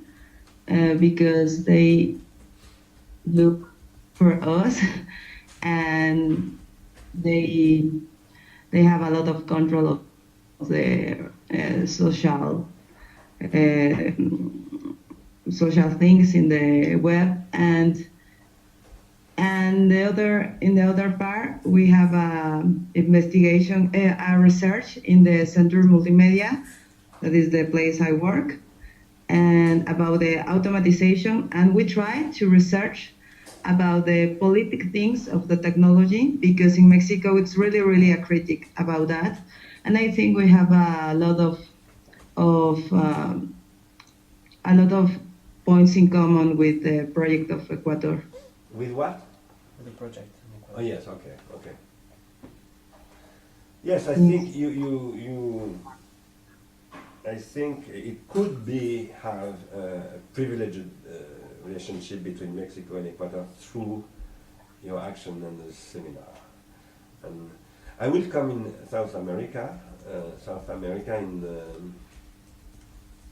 beginning of April. Okay. And, because you wanted me to come in Mexico, it could be possible during this period, if it is possible for you. Okay. But we will exchange by the mail. Yes. Thank you. Do you agree, all of you, with this program for next week? That is to precise, I would say, the three dimensions of the intervention. But first of all, maybe the questions of teaching the elements, the preliminary elements for creating an audience capable to follow that. And because I think it is a complicated question. You are at the moment 3, you will be 4 if Nadia comes next summer. And we have to organize, I believe, a distribution of the work, a division of the labor even. And this is extremely important practically, but also theoretically. We have to do choices. For example, for me it is absolutely necessary to make these Ecuadorian students to read Le Roi Gourand. Now Le Roi Gourand is translated in English, not in Spanish. So if it is translated in English, it's not a too difficult problem, because it depends. If we have readings of short passages of the Roi Gourand, we can translate it. Yeah. We will have to make to choice exams and to make a bibliography for them. Yes. I just want to know. I will be very happy to also share texts that I think that are precisely resonating with what you're doing. And is it like a Dropbox a good way, or how do you want to do it? We don't know, but we will find the technical. I'll send an email about that. Now the question is to choose and to make the good choices, because there is in Ecuador itself no philosophical culture, and we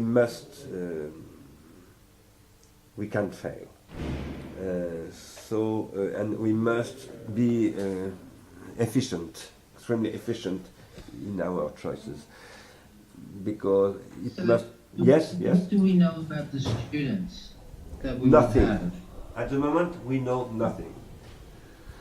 Actually, I believe you will have to find them in the streets and to distribute paper, the prospectus for and telling, let's come and think together. Because I say that it is a little bit a joke, but it's not completely a joke. I think we will have to do everything.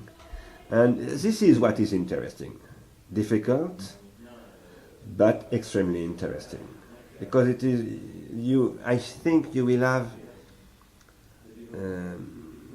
you will be extremely free for doing things, but only if it is really relevant for Ecuador. This is what is important. It must be extremely clearly interesting for Ecuadorian people, not immediately, but quickly. But we know nothing. Now we will make, let's say, a cartography, a topology. We have some contacts. I have myself some contacts in Quito, etc.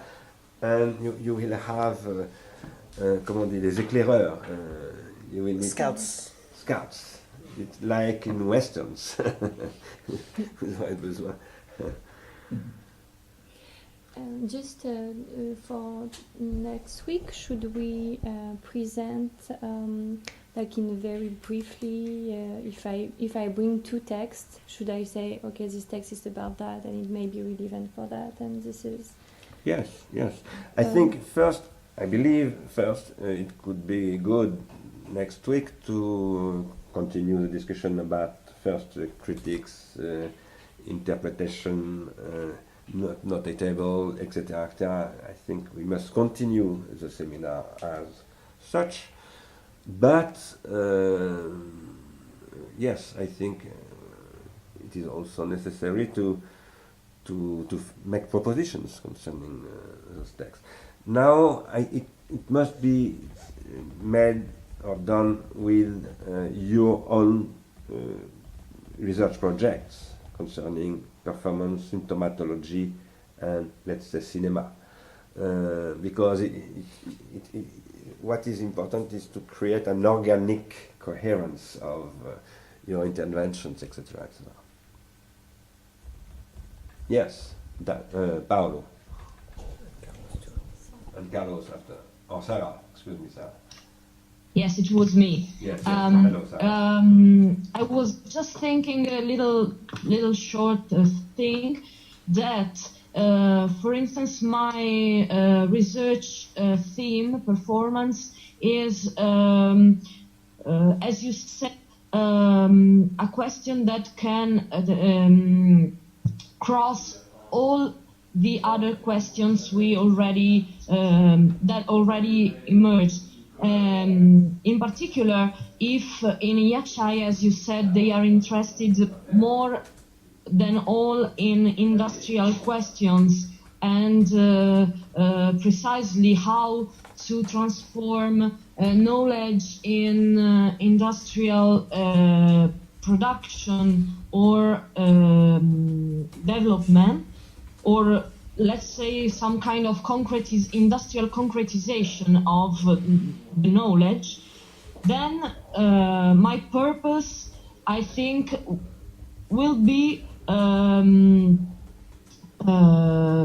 sort of rethink a different kind of industrial performance of this kind of knowledge. How our knowledge can be performative and not in terms of this industrial way they are tempted to pretend to think in order with the economy and so on. I don't know if it's clear for what I said, but yeah.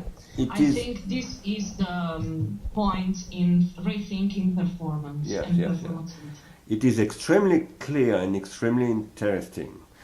Now, if since you tell your work.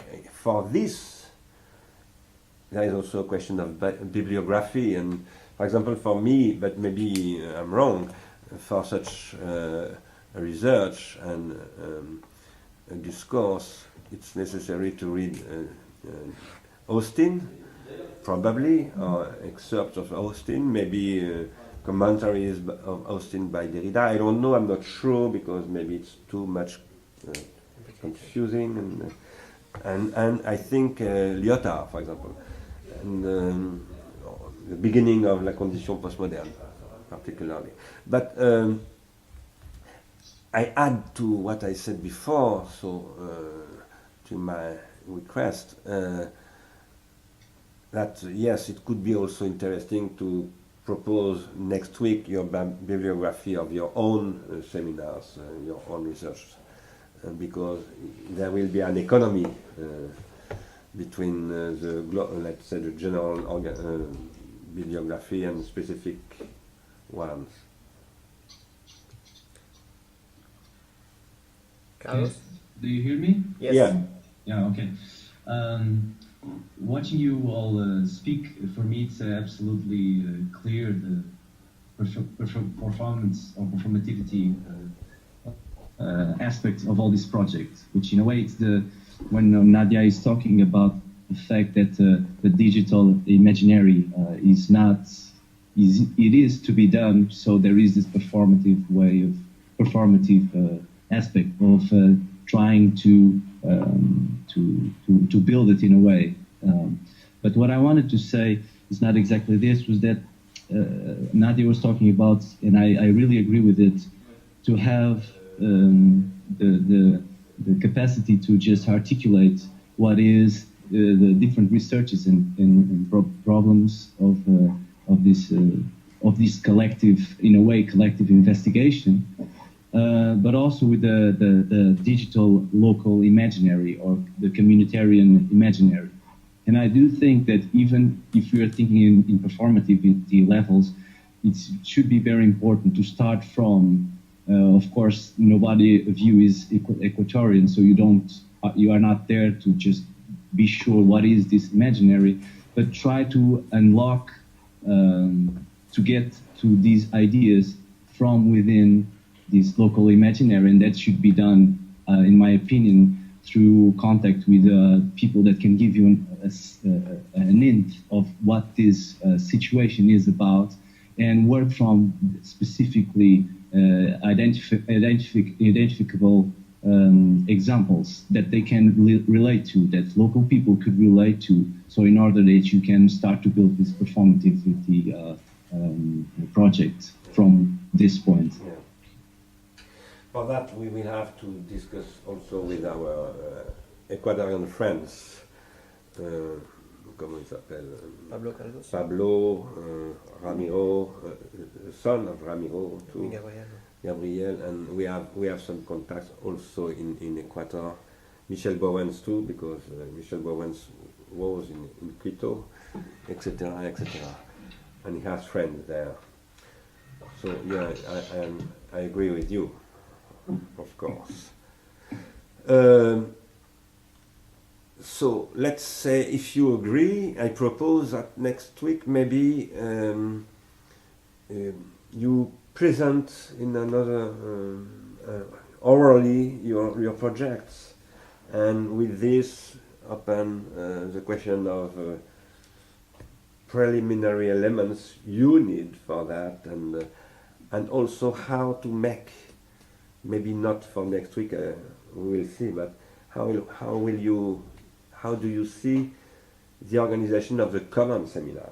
Because we have a common seminar, 3 specific seminars and 3 specific teachings to organize, if you are right with that. Sorry, I didn't understand. Sorry, couldn't hear it. Can you just repeat the last part?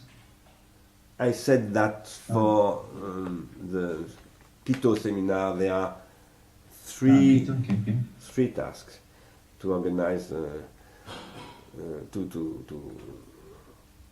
assume courses learnings for generalize, common knowledge, let's say, the common knowledge, and to manage the common seminar and to manage everyone his or her own seminar. So I proposed for next week to Sarah, Paolo, and Dan particularly, because I believe that Nadia has not at the moment produced a project as such, and even Anaïs, but so because we have to be very practical now. Mm-hmm. We will be in February, it's tomorrow, so we must be ready for February, and we have to focus now on these very concrete questions, but never leaving the theoretical questions. We must address this concrete question from our theoretical frame. Yes, Simon. I wanted to say two things. First, a question about what Bernard said at the beginning with Derrida and Heidegger. I didn't understood everything, but I heard that Derrida refused to be there, or something like that. You can't start there with the condition of the such and or the da. And I heard maybe you said something like he refused to be at the moment or to start there. And Derrida, you said. yes. Yeah. And maybe because there is a metaphysical point, in fact, or I don't think so. or because there is a lot of there. There is as there is of human beings. There is as there is a ideological point of view. In fact, the second point is more concrete. Ideological or metaphysical? Ideological. Okay. Because you said metaphysical. Yes.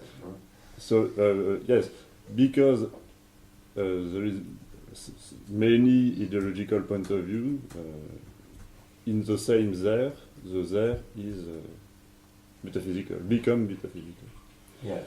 The second point is about is more concrete. Here at IRI, we recording so much things we don't have time to listen to them. Yes. And you talk about Borges and Yeah. and we've got an editing problem. We can't edit as we record. Yeah. There is too much things. Yes. So we must find a way to organize our work. And I say that because you will be included in this organization, and you will have to edit something one day. Not himself only. Yes. And I say that because They and the students too. yes, maybe we can start for the next week. Maybe you can record yourself 10 minutes or a quarter of an hour explaining your seminar, and maybe we can listen to your recording before the next week or in 15 days. And those recording will be the teasers of your seminar. Yeah. Yeah. Or So we will see concerning the teaser, because I'm not sure it worked at the first time. but as an archi cinema seminar, you can beginning producing your own cinema. Are you going to lead a workshop sometime soon about that? No. No, I don't think so. This will be the workshop. But we will. It's a question which is not at the moment clarified. Normally, we should have a contract with Equator for accompanying with Paul-Émile and Simon the process of production, which is a Okay. cinema. But it is not, at the moment, it is not realized, this contract, or it is not signed. So on this, I am careful, Okay. because we can't work for free. I have to pay salaries, so for the moment they don't give money for that. We'll see. Now concerning your first question, first, the there is not metaphysical for me, not at all, and not ideological, which is completely different. Because even if ideological is always a version of metaphysics, you have metaphysical dimensions which are not at all ideological. So it's not the same question. What is metaphysical? This is a big question. But why can I say that the there is not metaphysical? It is because I believe, you can disagree with that, but I believe, and I think that Derrida believes too, that the concept of Dasein, that is being there, is not metaphysical. It is the point in which Heidegger is producing something beyond metaphysics. But myself, I proposed in the first volume of Techniques on Time to criticize this concept of the there as not sufficiently free, according to, not according to, in relation to metaphysics. Why? Because I said that there is constituted by tertiary tensions. And it's not the case for Heidegger, even if he tries to think that in the 76th paragraph, precisely, of Sein und Zeit, between 76 and the end, the 5 last paragraphs of Sein und Zeit. But he hesitates, and at the end he renounces. The other question with there is Derrida. Why can I say that Derrida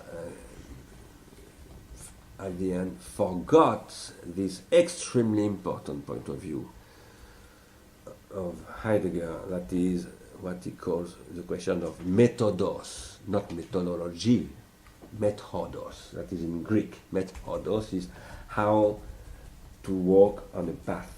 What is the way, how can you enter into a country, etc., etc. Methodos, going on the path. He says you can, his problem is how to go on the path of being. This is the question of Heidegger, l'être. That is the difference between being and beings.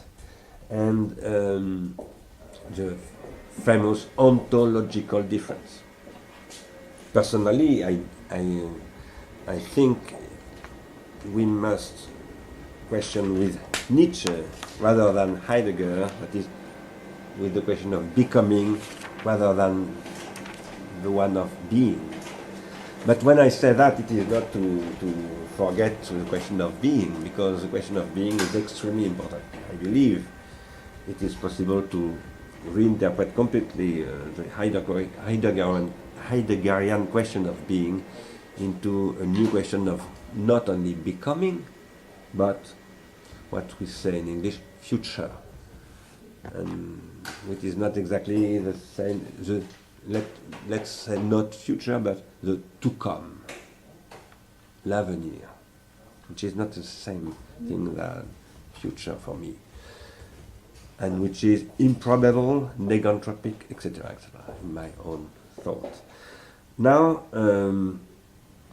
why Derrida why can I say that Derrida forgot this teaching by Heidegger? It is because he says the archi trace is the retention and the pretension of the cell, in the sense in which Francesco Vitale speaks of the cell. It is in biology. And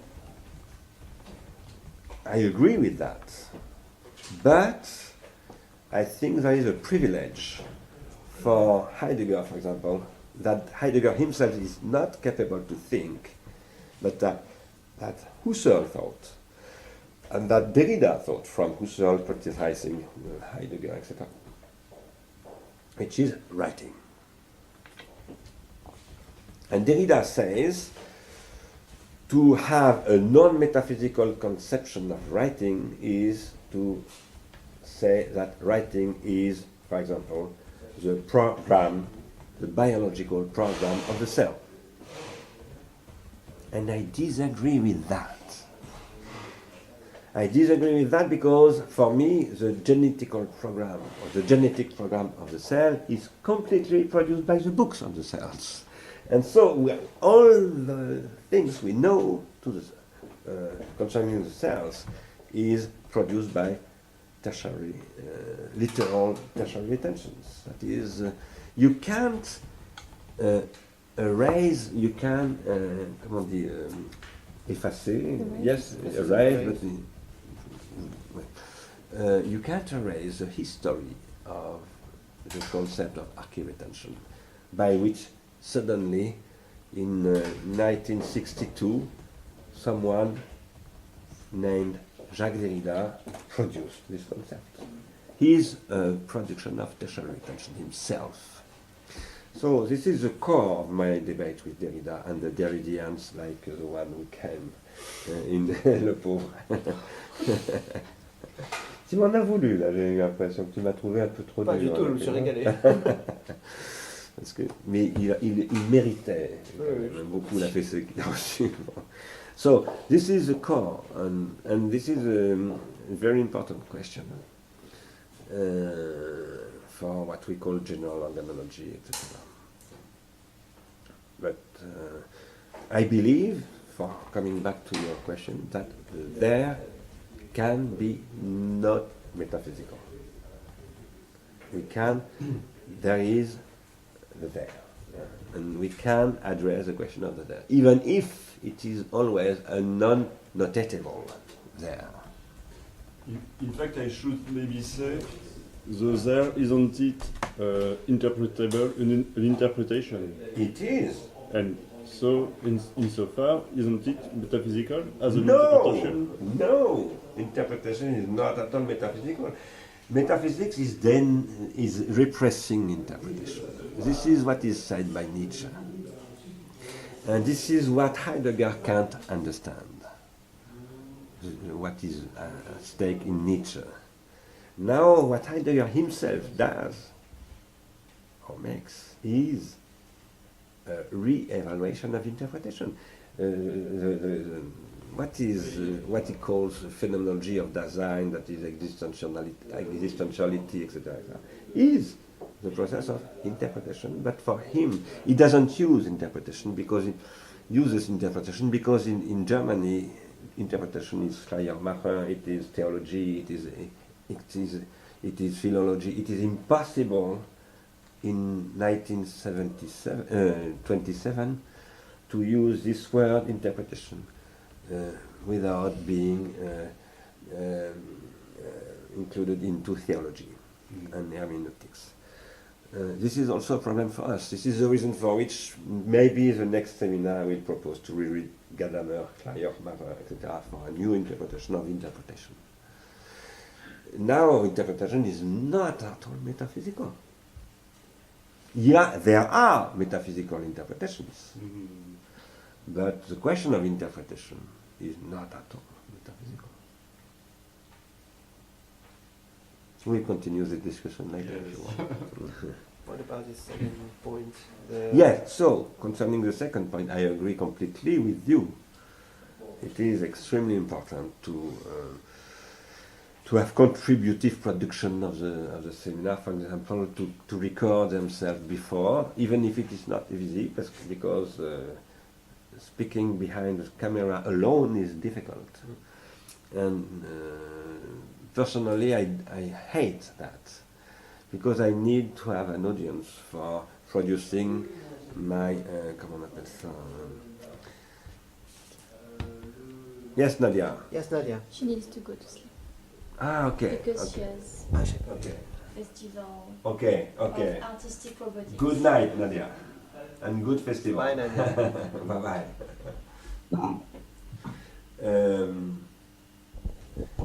I have to produce when you have an audience. Comment on appelle ça? Adrénaline. Mm.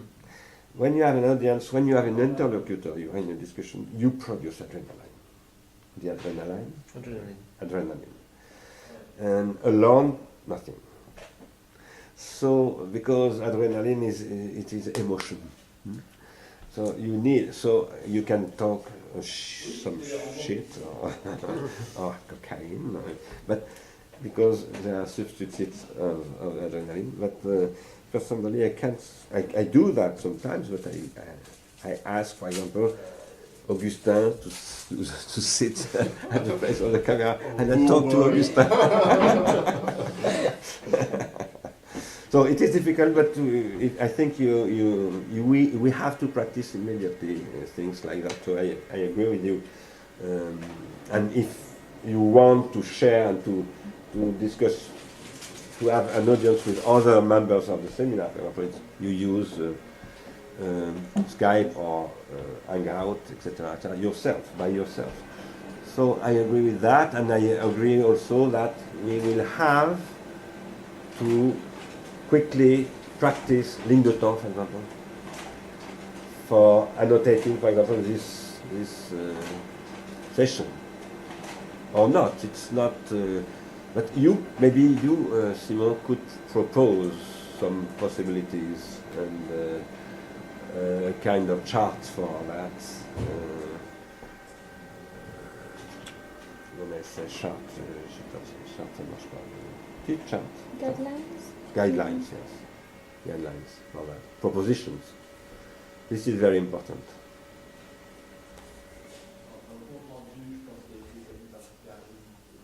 If nobody wants Yes, to... Dan. Yes, Dan.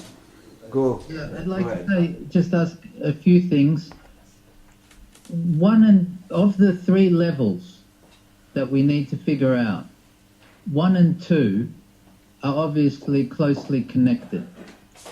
In other words, what are the didactic contributions that we want to make are connected to the joint seminar on pharmacology and organology and so on, and can't be separated in some ways because you can't think about those ideas in the joint seminar except through the readings of the first level, and the first level will be devised with the thought of pharmacology and organology in mind. That's obvious, but it's still tricky, I think, to figure out, especially if we don't know if we assume the students know very little and there's a lot to cover. We can only work it out as much as we can work it out, but for practical purposes, does it make sense for Sarah and Paolo and I to be emailing that division of labour and those kinds of questions in the interim before we should be doing that immediately, really. There's no reason we should just be doing those things textually because it will be more efficient. So it also makes me think, when we know something more concrete about the situation, is it worth meeting in person the team meeting in person in Europe, say, to figure that out more concretely and in detail once we have a better idea of what the real conditions are going to be. Since it sounds like we've got till at least February, but March seems to be what you were thinking. If we have got till March, then we've got time to do that, if we think it's a good idea. Yeah. And lastly, do we have any more information about, obviously we've passed this initial hurdle that was a problem for us, but can we assume then that Yashai is now going to tick the boxes and it's all going to happen? Or is, in Paul Emil's terms, what percentage are we? Are we up to in the 90s, or are we still in the 80s? I would say we're at 100%, or let's say 99. 100%. You never know, but I wouldn't say there's a problem anymore. So you think nearly 100? Yeah. Right. It's just a matter of figuring out the details of when and where and how. Right. Yes, Okay. yes. No, now I'm really confident for that. It's not now Santa Claus, as you said. It's really. So in that case, if that's the position we're in, then it's, if it is worth meeting physically in Europe to sort things out, then maybe that's worth considering. J'ai pas compris. Il dit que ce serait intéressant peut-être que l'équipe se rencontre en Europe Ah oui. avant. Why not? But it's a problem for himself because it needs much money coming from in Europe from Australia. Why not? Why not? But I think. We can figure that out. Yeah. Okay. Yes, concerning the students, don't forget that we have also to address the global network of European, the Ecuadorian students. They are in Australia. You could meet in Melbourne, and I know there are Ecuadorian people in Melbourne and Sydney. They are in Paris. We will try to meet them now with Gabriel Noriega, who is a student of Paris, who came in Summer Academy of Pharmacon last August. They are in Genova and in Italia. In Genova, there is an important community of Ecuadorian people. Etc. Probably they are in Mexico. We'll ask Nadia to find them. And I think it is important to create a context with those Ecuadorian people for training or moving the Ecuadorian people in Quito or in Ecuador itself. For that, we will ask the help of Pablo, because Pablo Cardozo created this network, and we also propose to Ecuador to create a network of all those social network with all those students, and you could become the center of this social network. Don't be afraid. It's not the question is not to create a seminar with 7,000 students, but to create some links in the world with people really interested in the topics. But there are a lot of Ecuadorian students outside Ecuador who are interested in the topics. So we will use, for example, the network of Gabriel Noriega for that, etc.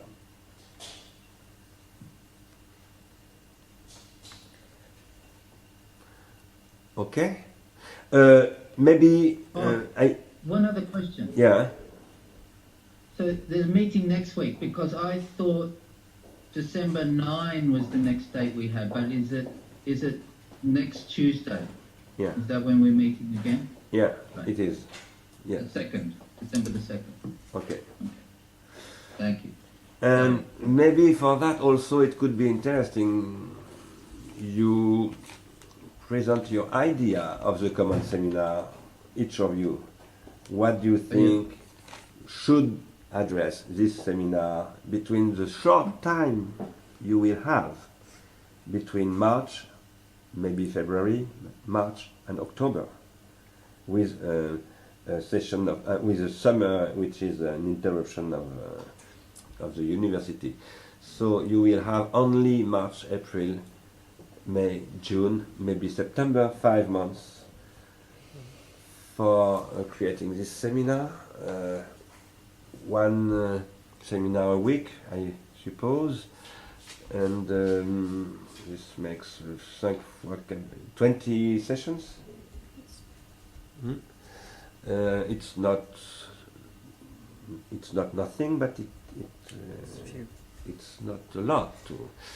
So maybe it could be interesting for you as an exercise to say how you see the priorities into this seminar, etc.